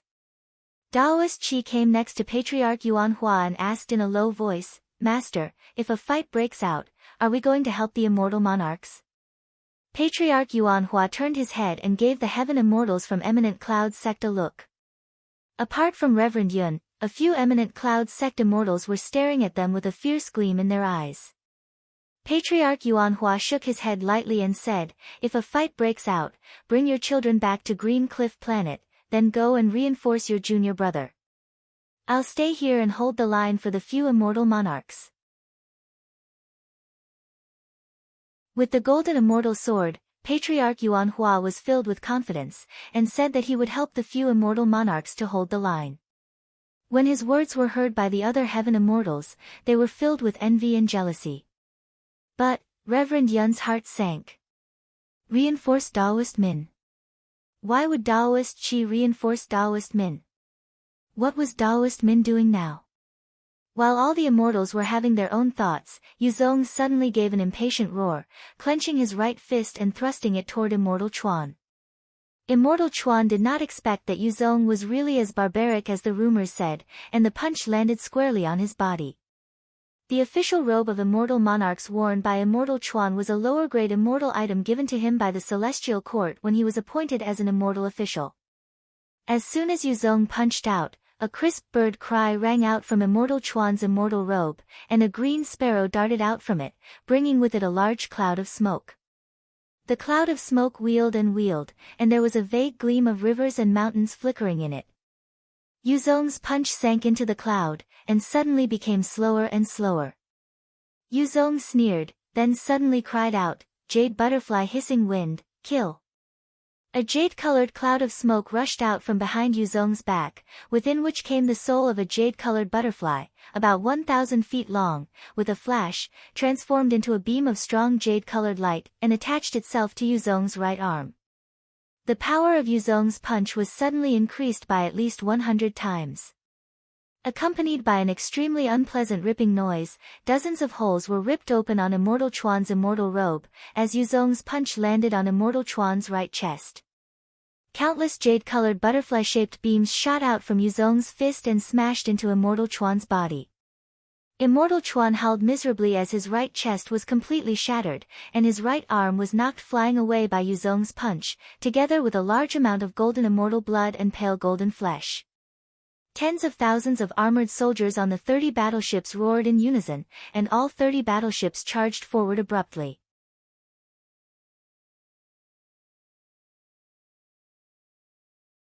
Chapter 407. The few immortal monarchs flew into a rage when they saw Yuzong's attack. Without hesitation, they ordered their immortal officers and disciples to charge forward and engage in a fierce battle with Yuzong's army. Meanwhile, all the heaven immortals of the 5 heavenly realms had fled in all directions. Apart from Patriarch Yuan Hua and a few others who stayed behind to keep an eye on the few immortal monarchs, the others had long fled with their disciples. Wu Qi wanted to stay and watch the show. After all, Lady Dark Goldwater did not have many memories about Yu Dynasty, and she only had a vague memory of its existence. At first, Wu Qi was wondering if this Yu Dynasty was a small dynasty in some mortal world where Lady Dark Goldwater was born. But little did he expect that it was actually a colossal dynasty built by the entire human race. While pondering over this question, Wu Qi's body suddenly trembled as he suddenly recalled some books Lu Xiaobai had read in the past. Yu, Xia, Shang, Zhou. Is this Yu Dynasty the one recorded in the few ancient books on earth? The one that claimed to be even more ancient than Xia Dynasty? 3 sovereigns and 5 emperors, Yu Dynasty, Huang clan. Could this Yu Dynasty be that Yu Dynasty? With his mind filled with wild thoughts, Wu Qi held Princess Zhang Li's little hand and followed Daoist Qi back to Puyo Heavenly Realm. All the disciples who participated in the match had been teleported back to Green Cliff Planet, and only Daoist Qi brought Wu Qi and the few others to Tsang-Tu Planet through a teleportation formation. In the windy plain of Tsang-Tu Planet, the vast flatland measuring 1,000 miles in circumference sank 1,000 feet into the ground.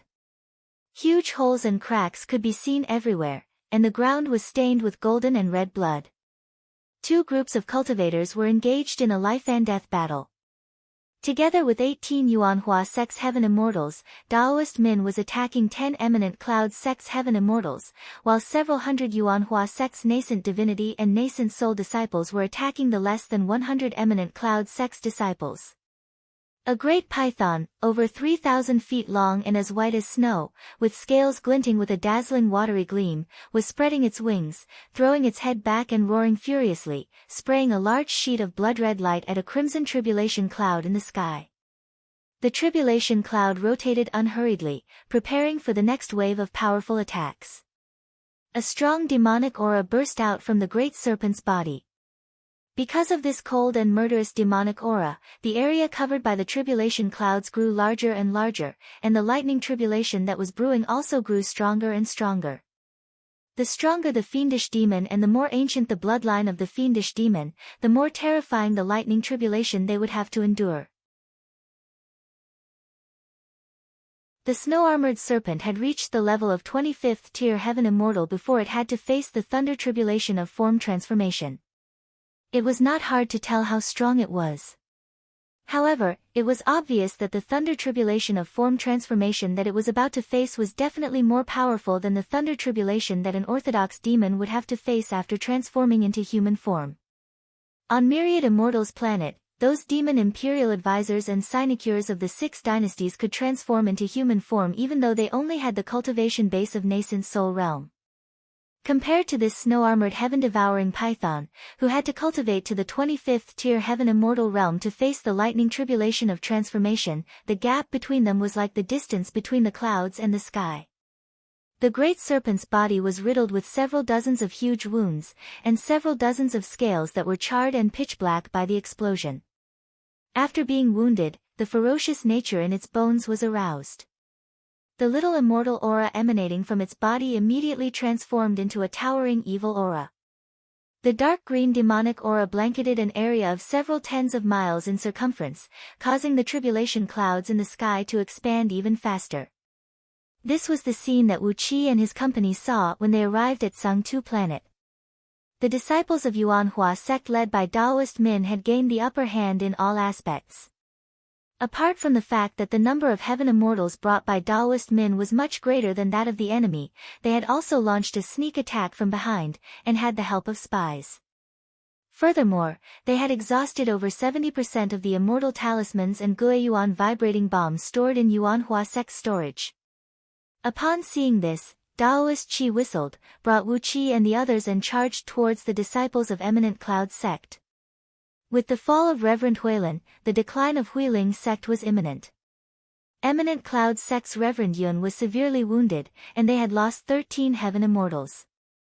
If they could kill all 10 Heaven Immortals here, then take the opportunity when the snow-armored heaven-devouring python was transcending its thunder tribulation to kill this cornerstone of Eminent Cloud Sect, they would lose their status as the number 1 immortal sect in Puyo Heavenly Realm, and Yuanhua Sect would definitely rise to power. The bamboo stick in Daoist Chi's hand transformed into layers of green shadows, transforming into a green flood dragon and swinging its claw at the head of one of Eminent Cloud's sect's heaven immortals. The defensive immortal barrier of the heaven immortal had been badly damaged by Daoist Min. Caught off guard by Daoist Chi's sneak attack, the barrier shattered on the spot, and the flood dragon ripped the top of his head open with one claw. Several tens of green-wood immortal thunders burst out from the flood dragon's mouth, smashing into the heaven immortal's head. A miserable shriek echoed out as the immortal's immortal body fell to the ground. A golden immortal's soul soared up into the sky, trying to flee. However, the flood dragon transformed from the bamboo stick thrown out by Daoist Chi gave a deafening roar, coiling its body abruptly and transforming into a dazzling green rope that tightly bound the immortal's soul. The sound of wind and flame was heard as a large sheet of red flame burst out from the green rope, burning the immortal's soul and making it shriek miserably. This was the power of an immortal item. The item's spirit had already cultivated to the realm of spirit immortal, and its intelligence was comparable to that of an immortal. It could control the immortal item better, and change its divine abilities and spells according to the actual situation on the battlefield. With the help of the item's spirit's incantation, the power unleashed by the immortal item would be at least twice as strong as usual. Daoist Chi had killed one of the enemy's heaven immortals with just one strike, throwing Eminent Cloud Sect's formation into chaos. One of the immortals cried out sternly, "Retreat! All disciples of Eminent Cloud Sect, retreat at once!" But, before the immortal could utter two words, another heaven immortal cried out sternly, "Don't retreat! Patriarch Shue's thunder tribulation has just descended. No one is allowed to retreat. Protect Patriarch Shue at once. As long as he can transform successfully, all these villains will have to die."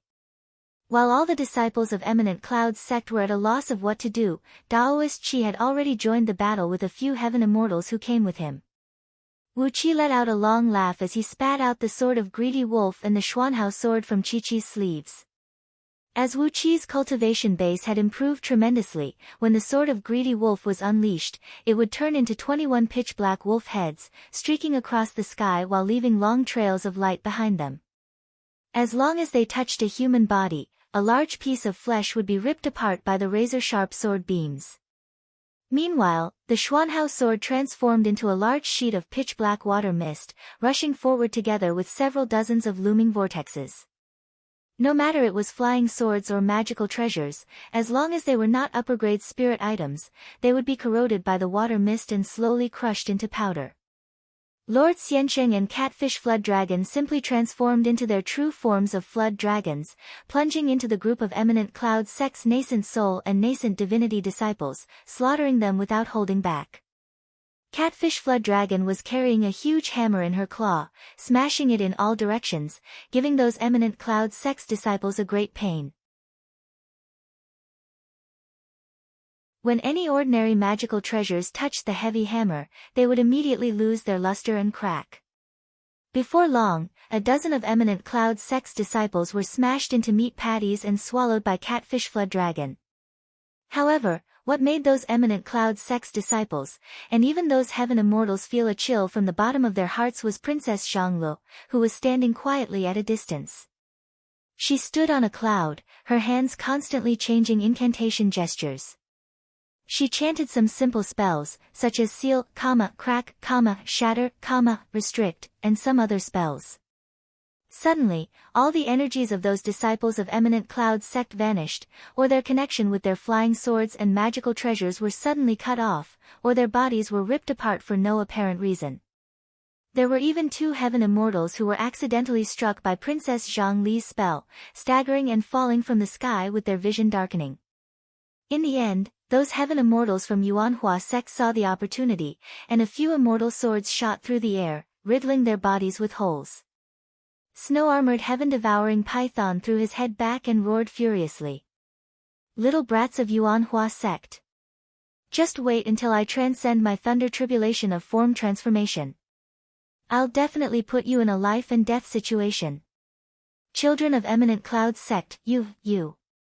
After a brief moment of hesitation, snow-armored heaven-devouring Python bellowed, "Back off." I don't believe I can't transcend this tribulation. It would have been better if snow-armored heaven-devouring Python did not shout, as Goldhorn and Silverhorn had their attention fixed on those dead eminent cloud sect disciples. His loud roar immediately made the two brothers turn their greedy gazes towards him.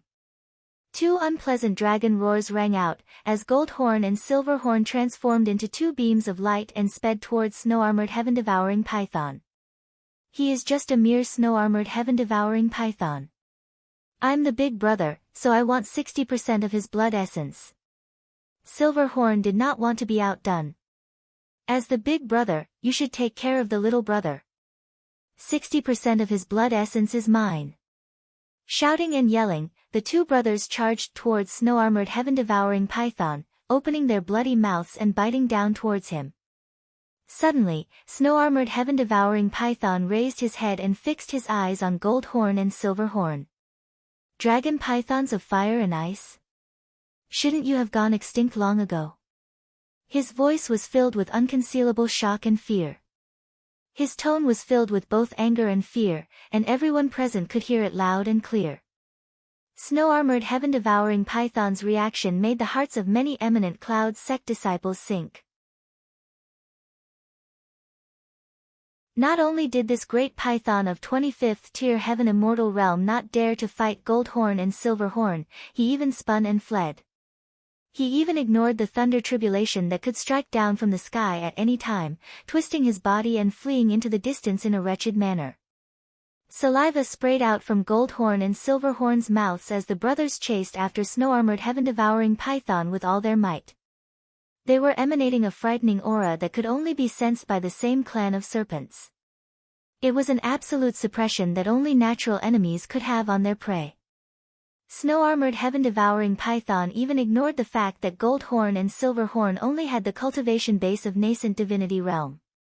He let out a shrill howl of terror and fled into the distance in a wretched manner. Daoist Chi and Daoist Min nearly fell from the sky. If they knew this snow-armored heaven-devouring Python was so afraid of Goldhorn and Silverhorn, why would they fight so desperately? Why would they come up with a plan of a raid of 10,000 miles?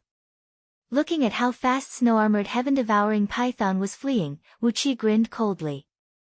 With a flick of his left wrist, a beam of purple light shot up into the sky, transforming into several dozens of thin purple ropes in just a blink of an eye and tying up the python's body tightly.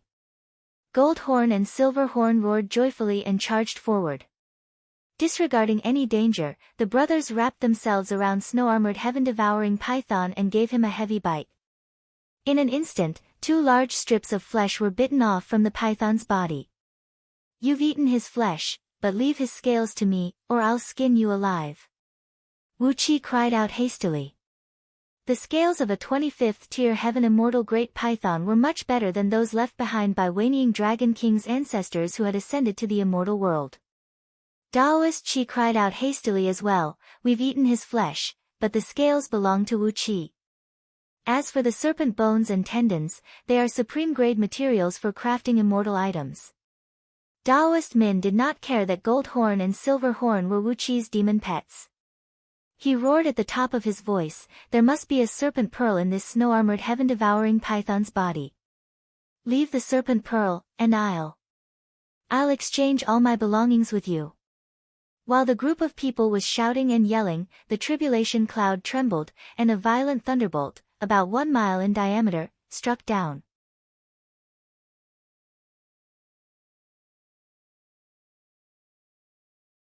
Chapter 408. When the thunder tribulation came crashing down, Goldhorn and Silverhorn suddenly realized what a stupid thing they had done. Any thunder tribulation, as long as there were other living beings within its range, would have its power increased by several times.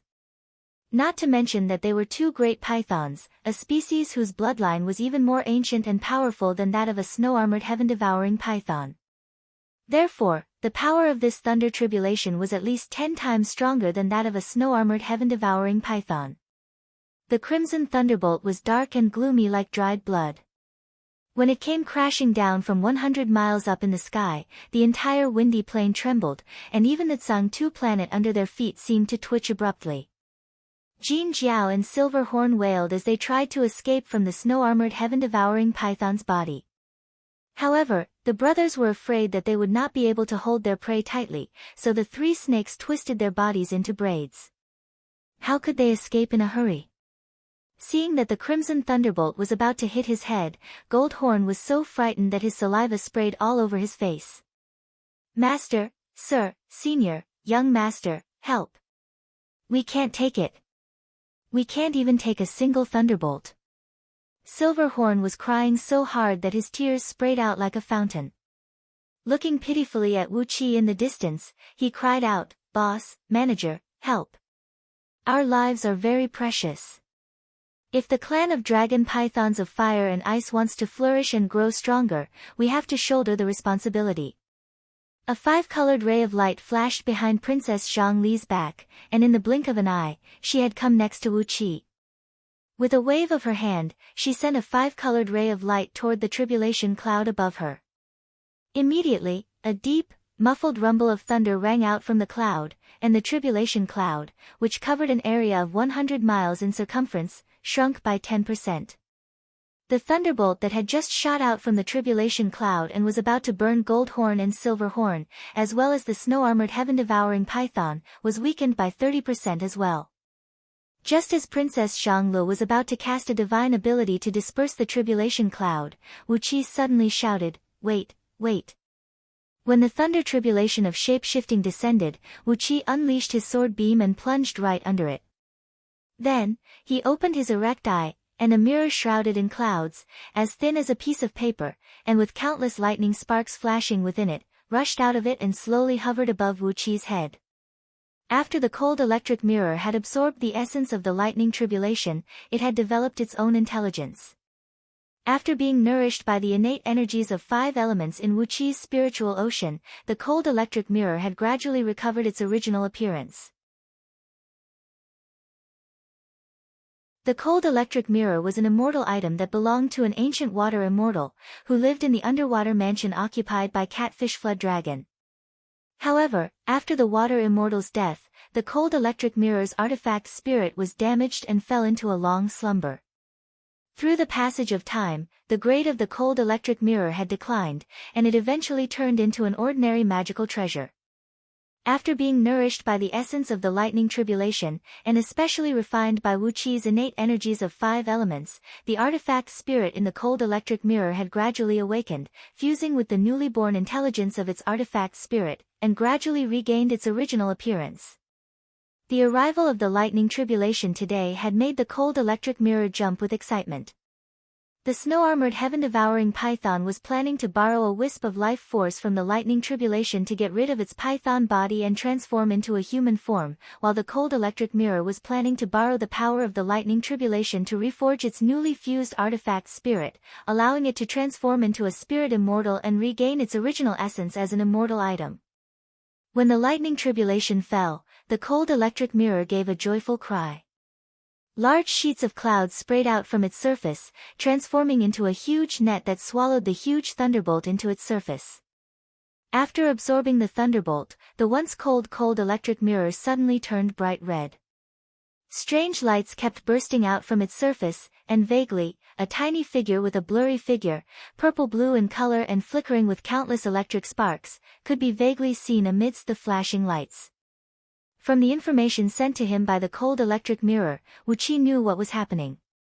Hastily, he kept sending his divine will into the mirror, carefully injecting the energy of his soul into the tiny blue figure. After receiving the source of soul energy generously injected by Wu Qi, the artifact spirit of the cold electric mirror immediately grew rapidly like a balloon. Especially because it was the body of an artifact spirit that had been reforged by Wu Qi's source of soul, it was equivalent to Wu Qi's incarnation, and could no longer be separated from him. Another thunderbolt fell, and the cold electric mirror happily swallowed it into its body. The energy of the thunderbolt was digested by the cold electric mirror, while the tiny wisp of fortune contained in the thunder tribulation was carefully guided into its body by the artifact spirit. Using Wu Qi's source of soul energy as the material, and the tiny wisp of fortune as the glue, the artifact spirit gradually returned to its original body according to its previous appearance. The artifact spirit of the cold electric mirror was a little fish. It was 1 foot and 2 inches long, shaped like a crucian carp, with a translucent body, and a row of gorgeous silver-blue fins that stretched out from its back, measuring several feet in length. It looked like a dreamy little fish. After absorbing the power of 71 thunderbolts in a row, the artifact spirit raised its head happily and cried out into the sky. The cry was melodious and pleasant to the ear, but when it reached a far distance, it suddenly turned into a thunderous roar that left several dozens of cracks on the wind-climbing plane. Bringing with it a large sheet of electric sparks, the artifact spirit wheeled quickly around Wu Qi. Wu Qi reached out his hand and held on to the artifact spirit of the cold electric mirror, then nodded his head happily. The artifact spirit was so agile, and had a very strange appearance. Even the scroll of stealing did not record the origin of this strange fish. Clearly, it was not a species that was born naturally, and should be a mutant of some unusual fishes. After a long slumber, the artifact spirit had forgotten many things. Apart from most of the principles related to thunderbolts found in the core of its soul, everything else had been worn away by the passage of time. He had even forgotten his own name. Wu Qi stroked the fish, casually gave it a name of cold electric, then threw it back into the cold electric mirror. Seeing that the artifact spirit of the cold electric mirror was successfully reborn, a 5-colored auspicious ray shot up into the sky behind Princess Zhongli's back, transforming into several dozens of 5-colored chains and plunging into the tribulation clouds. As she waved her hand, a loud rumble of thunder rang out in the sky, as if the sky was about to collapse. The red clouds moved quickly in all directions, turning the sky the color of blood. The 5-colored chains broke off from Princess Zhongli's back, swaying as they drifted towards those disciples of Eminent Cloud sect, who were struck dumb with astonishment. From the remaining 4 to 5 heaven immortals, to over 30 nascent divinity and nascent soul disciples, each of them had a 5-colored chain formed from auspicious rays attached to their bodies. The chains were shapeless, and did not emit any energy ripple. No matter how the disciples of Eminent Cloud sect struggled and tore them, they just refused to budge, and remained firmly attached to their bodies. The tribulation cloud disintegrated, and several dozens of huge balls of thunder and flame came smashing down along the 5-colored chains. It was so fast that no one could cover their ears. Before these remaining disciples of Eminent Cloud sect could dodge, the thunderbolts had already smashed into their bodies along the 5-colored chains. A few miserable howls rang out, as the bodies of a few heaven immortals from Eminent Cloud sect were ripped apart, leaving behind only their immortal souls that fled in all directions in a sorry state. As for the rest of the nascent divinity and nascent soul immortals, nothing was left behind. How could these ordinary cultivators withstand the materialization thunder tribulation that was aimed at snow-armored heaven-devouring python? Using a mystic technique, Princess Zhongli had triggered all the power of the thunder tribulation in the tribulation clouds and released it in an instant, landing on the bodies of these disciples of Eminent Cloud sect and seriously wounding them on the spot. Those immortal souls wanted to flee, but there was no way they could do so.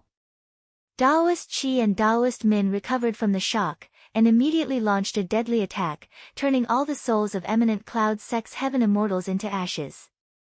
When Goldhorn and Silverhorn saw that the materialization thunder tribulation had vanished, they immediately lay down on the body of snow-armored heaven-devouring python with great satisfaction, then began to devour his flesh and blood. They still remembered the request of Wu Qi, Daoist Qi, and Daoist Min. They spat out all the scales as if they were eating the shells of melon seeds, and kept all the snake tendons and bones intact. As for those snake cores that Daoist Min asked for, there were indeed 24 white snake cores emanating an immense cold air in snow-armored heaven-devouring python's body. Goldhorn and Silverhorn knew that Daoist Min and Wu Qi's lineage did not get along well, so they did not swallow the snake cores into their mouths. Instead, they kept dripping their saliva onto them, purposely trying to disgust Daoist Min. If not for the fear of being scolded by Wu Qi, the brothers could have done something even more disgusting. While Gold Horn and Silver Horn were enjoying their prey, and the disciples of Yuanhua sect were busy cleaning up the battlefield, picking up the intact magical treasures, talismans, spirit pills, and many other things from the dead enemies, a green-red tribulation cloud suddenly appeared, wheeling slowly in the sky. With just one look at the tribulation cloud, Wu Qi knew that it was the immortal spirit tribulation that a spirit item had to go through when it transformed into an immortal item. It was just like when a nascent divinity cultivator wanted to ascend into an immortal, and he had to go through a thunder tribulation. Now, the cold electric mirror was facing its immortal spirit tribulation. Raising his head to look at the thunder tribulation, Wu Qi pointed his finger out. Immediately, the cold electric mirror spun and transformed into a bright and clear beam, shooting straight into the sky and flying into the tribulation cloud that was taking shape.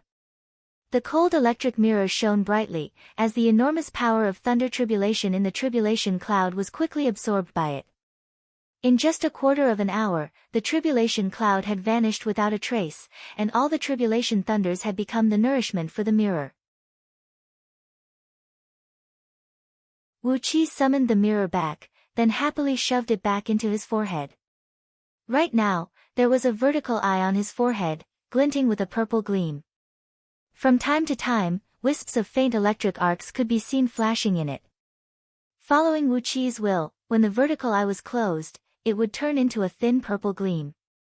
Once it was opened, a cold gleam could be seen shooting out from it, with endless clouds and electric arcs roiling and rocking in it. It contained a vast pressure, and was of very astonishing power. Daoist Qi clicked his tongue and exclaimed in admiration. Wu Qi's fortune was truly enviable, as he was able to own an immortal item even though he was just a nascent soul cultivator. There was also the spirit-restricting rope that trapped the snow-armored heaven-devouring python, which was also an immortal item. Although it was a 33rd tier lower-grade immortal item, there were many nascent divinity disciples in Yuanhua sect who did not own an immortal item. Joyfully, he activated the cold electric mirror. Soundlessly, a thunderbolt shot out from between his brows and hit a small hill about 100 miles away. The ground trembled slightly, and the hill that stood about 1 mile tall was instantly turned into ashes. Daoist Qi clapped his hands and praised Wu Qi's good luck, while Daoist White Sparrow, who was standing behind Daoist Min, was staring at Wu Qi with a gloomy expression. Wu Qi raised his head and gave Daoist White Sparrow a glance. A killing intent rose in his heart.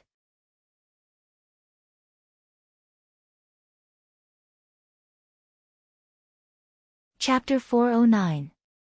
On Green Cliff Planet, everyone in Yuanhua sect, including Patriarch Yuanhua, was rejoicing. The banquet was held in Patriarch Yuanhua's small world, Green Cliff Immortal Abode. Over 30 Yuanhua sect heaven immortals, as well as all their disciples of Jin Dan realm and above, were present at the banquet, joyfully celebrating the few great events that had just happened to Yuanhua sect. Firstly, they had defeated Huiling sect, killed Reverend Huilin, and won the Huang Qiao planet and the planet of energy stones. Secondly, they had defeated Eminent Cloud sect, severely wounded Reverend Yun, and killed over 20 heaven immortals and snow-armored heaven-devouring python. With that, they had dropped Eminent Cloud sect from the number 1 immortal sect in Pueyuo heavenly realm to the 5th. With that, they had replaced Eminent Cloud sect as the fully deserving number 1 immortal sect in Pueyuo heavenly realm. Thirdly, Patriarch Yuanhua had obtained an upper-grade immortal sword. With this immortal sword, Yuanhua sect's dominant position in Pueyuo heavenly realm was unshakable. Fourthly, Patriarch Yuanhua had saved Immortal Chuan of Pueyuo heavenly realm from the hands of Yuzong, Marquis Jian. Immortal Chuan had promised Patriarch Yuanhua that he would recommend a few heaven immortals from Yuanhua sect to the celestial court using the backing of his sect. With that, Yuanhua sect would have a good relationship with the celestial court. With the protection of the celestial court, Yuanhua sect's future development would be more stable and reliable. With a few great events happening one after another, how could Yuanhua sect not be overjoyed? Immortal Green Staff generously took out all the spirit wine he brewed, and all the immortals drank to their heart's content. Even with Patriarch Yuanhua's strong cultivation base, he was 70 to 80% drunk. Everyone in Yuanhua sect left happily. All the immortals returned to their abodes, while the other disciples returned to their posts. Chi-Chi had activated all the restrictive formations on Green Cliff Mountain, guarding against any counterattack from Huiling sect or Eminent Cloud sect. When he left Green Cliff Immortal Abode, Wu Chi's body flickered, and a celestial fiend puppet replaced him, returning to Greenwood Peak with Princess Zhang Lu and the others. As Immortal Green Staff and the others were drowsy from the drunkenness, and with Wu Chi's ingenious escape art, none of them discovered his little trick. In the blink of an eye, Wu Chi had traveled thousands of miles, all the way to Qingsang Peak, where the Green Cliff Mountain's protective formation core was located. Not long after Wu Chi stayed at the foot of Qingsang Peak, a cloud slowly drifted over. Taoist White Sparrow and Taoist Mo Wan were seen standing side by side on the cloud, while a few disciples of Taoist White Sparrow stood beside them. From afar, he heard Taoist Mo Wan's voice, "White Sparrow, don't mess with them anymore." Taoist White Sparrow remained silent, while Taoist Mo Wan breathed out a long sigh and said, "The Ancestral Master has spoken. Unless Master wishes to betray Yuanhua sect, he can no longer go against them. Now that Yuanhua sect has a bright future ahead of them, it's pointless to waste our energy for some old matters." Wu Chi was hiding in a huge tree, restraining all his spirit, energy, and divine sense, and listening to the conversation between Taoist Mo Wan and Taoist White Sparrow. Taoist White Sparrow had stirred up trouble in Spirit Herb's palace, torturing Peppermint and Angelica. After that, Elder Taiyu held him accountable, and he was chased out of Spirit Herb's palace. Taoist Min felt helpless. After all, he was a disciple of his sect, and he had brought many disciples back to the sect to help in the war. It was a great show of filial piety. Therefore, Taoist Min had no choice but to arrange Taoist White Sparrow to stay on Qingsang Peak, asking him to look after the operation of the protective formation. It had only been slightly over a year since Taoist White Sparrow returned to Yuanhua sect, but he had been promoted from the supervisor of Green Cliff Immortal Market to the supervisor of Spirit Herb's palace, and then to the guardian of the protective formation. The few changes in his position were all related to Wu Chi. Taoist Min had entrusted Taoist Mo Wan with the task. Now that Yuanhua sect was on the brink of prosperity, and everyone would be able to obtain great benefits in the future, Taoist Min had made the wise choice to mend the relationship with Taoist Chi. Since they were about to mend the relationship, it was a little inappropriate for Taoist White Sparrow to keep pestering Wu Chi. Therefore, Taoist Mo Wan seized the opportunity to enlighten Taoist White Sparrow. Wu Chi grinned coldly upon hearing that. The Jade Bone's soul-searching flag was still hiding in his spiritual ocean, and was being slowly subdued by Wu Chi. As Taoist White Sparrow regarded this immortal item as his own life, it was absolutely impossible for him to reconcile with Wu Chi. Of course, if Wu Chi returned the Jade Bone's soul-searching flag to Taoist White Sparrow, he would be able to put this matter behind him. But, as it was not easy for Wu Chi to obtain such a high-grade immortal item, how could he possibly return it to Taoist White Sparrow? Therefore, the enmity between them was set in stone, and there was no room for reconciliation. Taoist White Sparrow had revealed his killing intent to Wu Chi over and over again. How could Wu Chi not kill him, and how could he feel at ease? After nagging and persuading Taoist White Sparrow for some time, Taoist Mo Wan could not help but feel angry when he saw Taoist White Sparrow's silence. He snorted coldly, flicked his sleeve, spun and left without bothering to pay any more attention to Taoist White Sparrow. As Taoist White Sparrow was afraid of losing face, he did not tell anyone that his immortal item was taken away by Wu Chi. During the battle in Green Cliff Immortal Market, when Taoist White Sparrow took out the Jade Bone's soul-searching flag, even his disciples were knocked out of their minds. Apart from Wu Chi and himself, no one knew that Taoist White Sparrow had such a powerful immortal item, and no one knew that it was actually taken away by Wu Chi. Seeing his master leave in a rage, Taoist White Sparrow was in a dilemma. At last, Patriarch Yuanhua spoke out and tried to mediate the relationship between the two disciples. With him in charge, both Taoist Chi and Taoist Min were willing to reconcile. Although Taoist White Sparrow had one of his arms chopped off by Patriarch Jiang Yun, it was nothing compared to the enormous benefits brought by the bright future of his sect. After spending 100,000 years in a laborious cultivation, transcending the thunder tribulation and becoming a heaven immortal, his arm had fully regrown. Therefore, he could put aside the little grudge between them. But, the Jade Bone's soul-searching flag. At the thought of this immortal item, Taoist White Sparrow's heart raced. With such a powerful immortal item, he even felt that the grade of Jade Bone's soul-searching flag should be a few grades higher than the immortal sword Patriarch Yuan Hua obtained. An immortal item of such grade was extremely rare. How could Taoist White Sparrow be willing to part with it?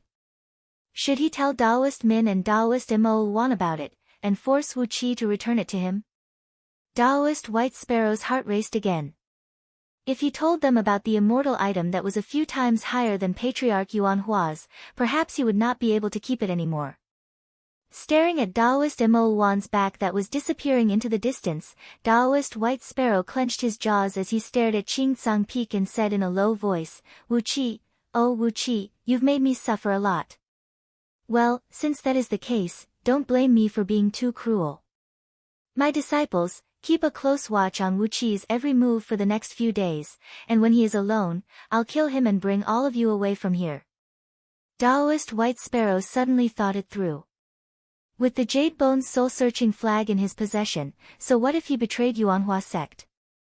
Not only could he kill Wu Qi and seize the flag back, he could also find two immortal items, the immortal mirror of cold lightning and the spirit-restricting rope, from Wu Qi.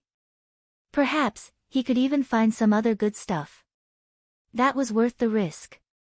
As long as he could bring all his disciples out of Green Cliff Planet and return to his sect, he could abandon the sect and flee with all his disciples.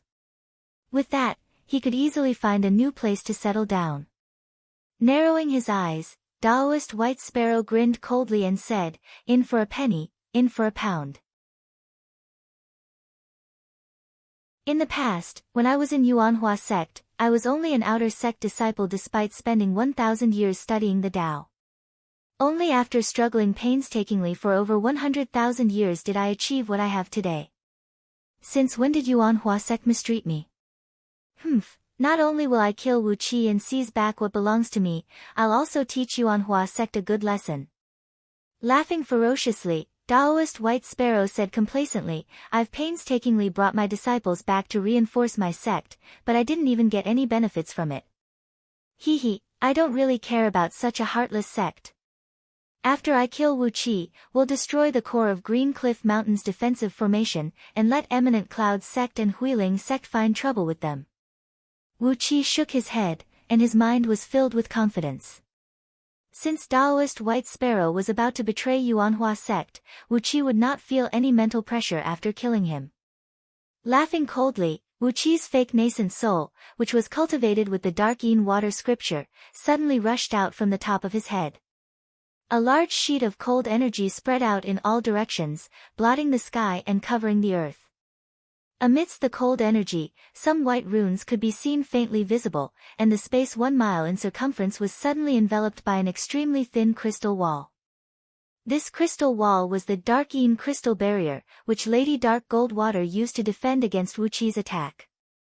It was the divine ability with the strongest defensive strength found in the Dark Yin water scripture.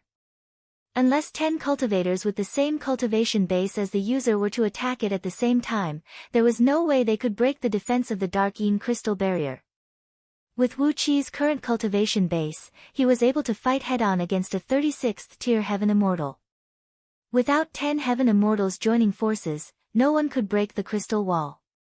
What was even more amazing was that, as the Dark Yin crystal barrier was gentle and reserved, all auras within it would be shielded by it.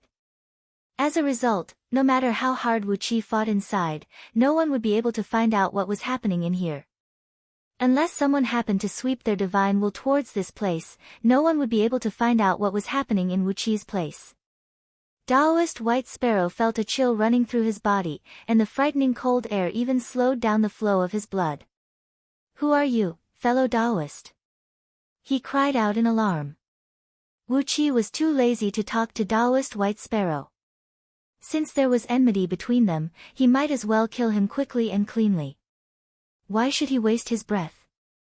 With a casual wave of his hand, the spirit-restricting rope transformed into a shocking purple beam and shot out, binding up Taoist White Sparrow and all the disciples behind him.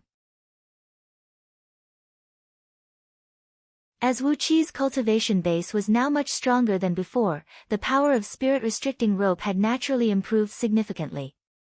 As Taoist White Sparrow was tied up by the spirit-restricting rope, even the thinking ability of his immortal soul was completely restricted.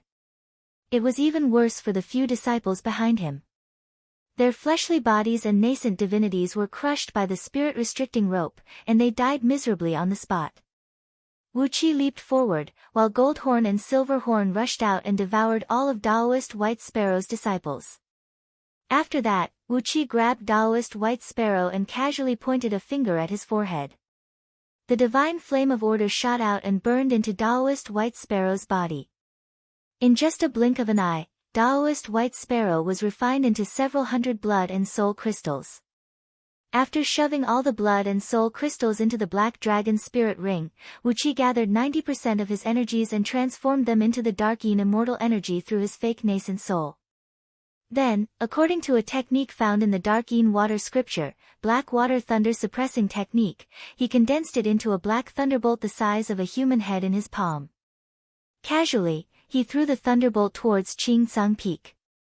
After that, Wu Qi retrieved Gold Horn and Silver Horn, spun and left. The thunderbolt flew leisurely towards Qingcang Peak, brushing past it at an oblique angle and slamming into a lofty mountain behind it. A muffled thunderclap echoed out, and the lofty mountain 100 miles in circumference was shattered by the thunderbolt. All the natural energies were transformed into snow-white ice flakes that shot in all directions. A bright gleam flickered on Qingcang Peak, and amidst the latent force of the thunderbolt, the entire mountain was shaking violently, nearly collapsing. Wu Qi patted his buttocks and left. Yuanhua sect, which had just finished its celebration banquet, was plunged into chaos. Countless sword beams were shooting in his direction. You're tuning in to the Blissful Bookshelf YouTube channel. We're so grateful for your support, and don't forget to subscribe to join us on this incredible journey through captivating stories. Your generosity through donations truly makes a world of difference, as it's the primary source of revenue that allows me to expand and enhance this channel for you. Thank you from the bottom of my heart for being a part of this adventure.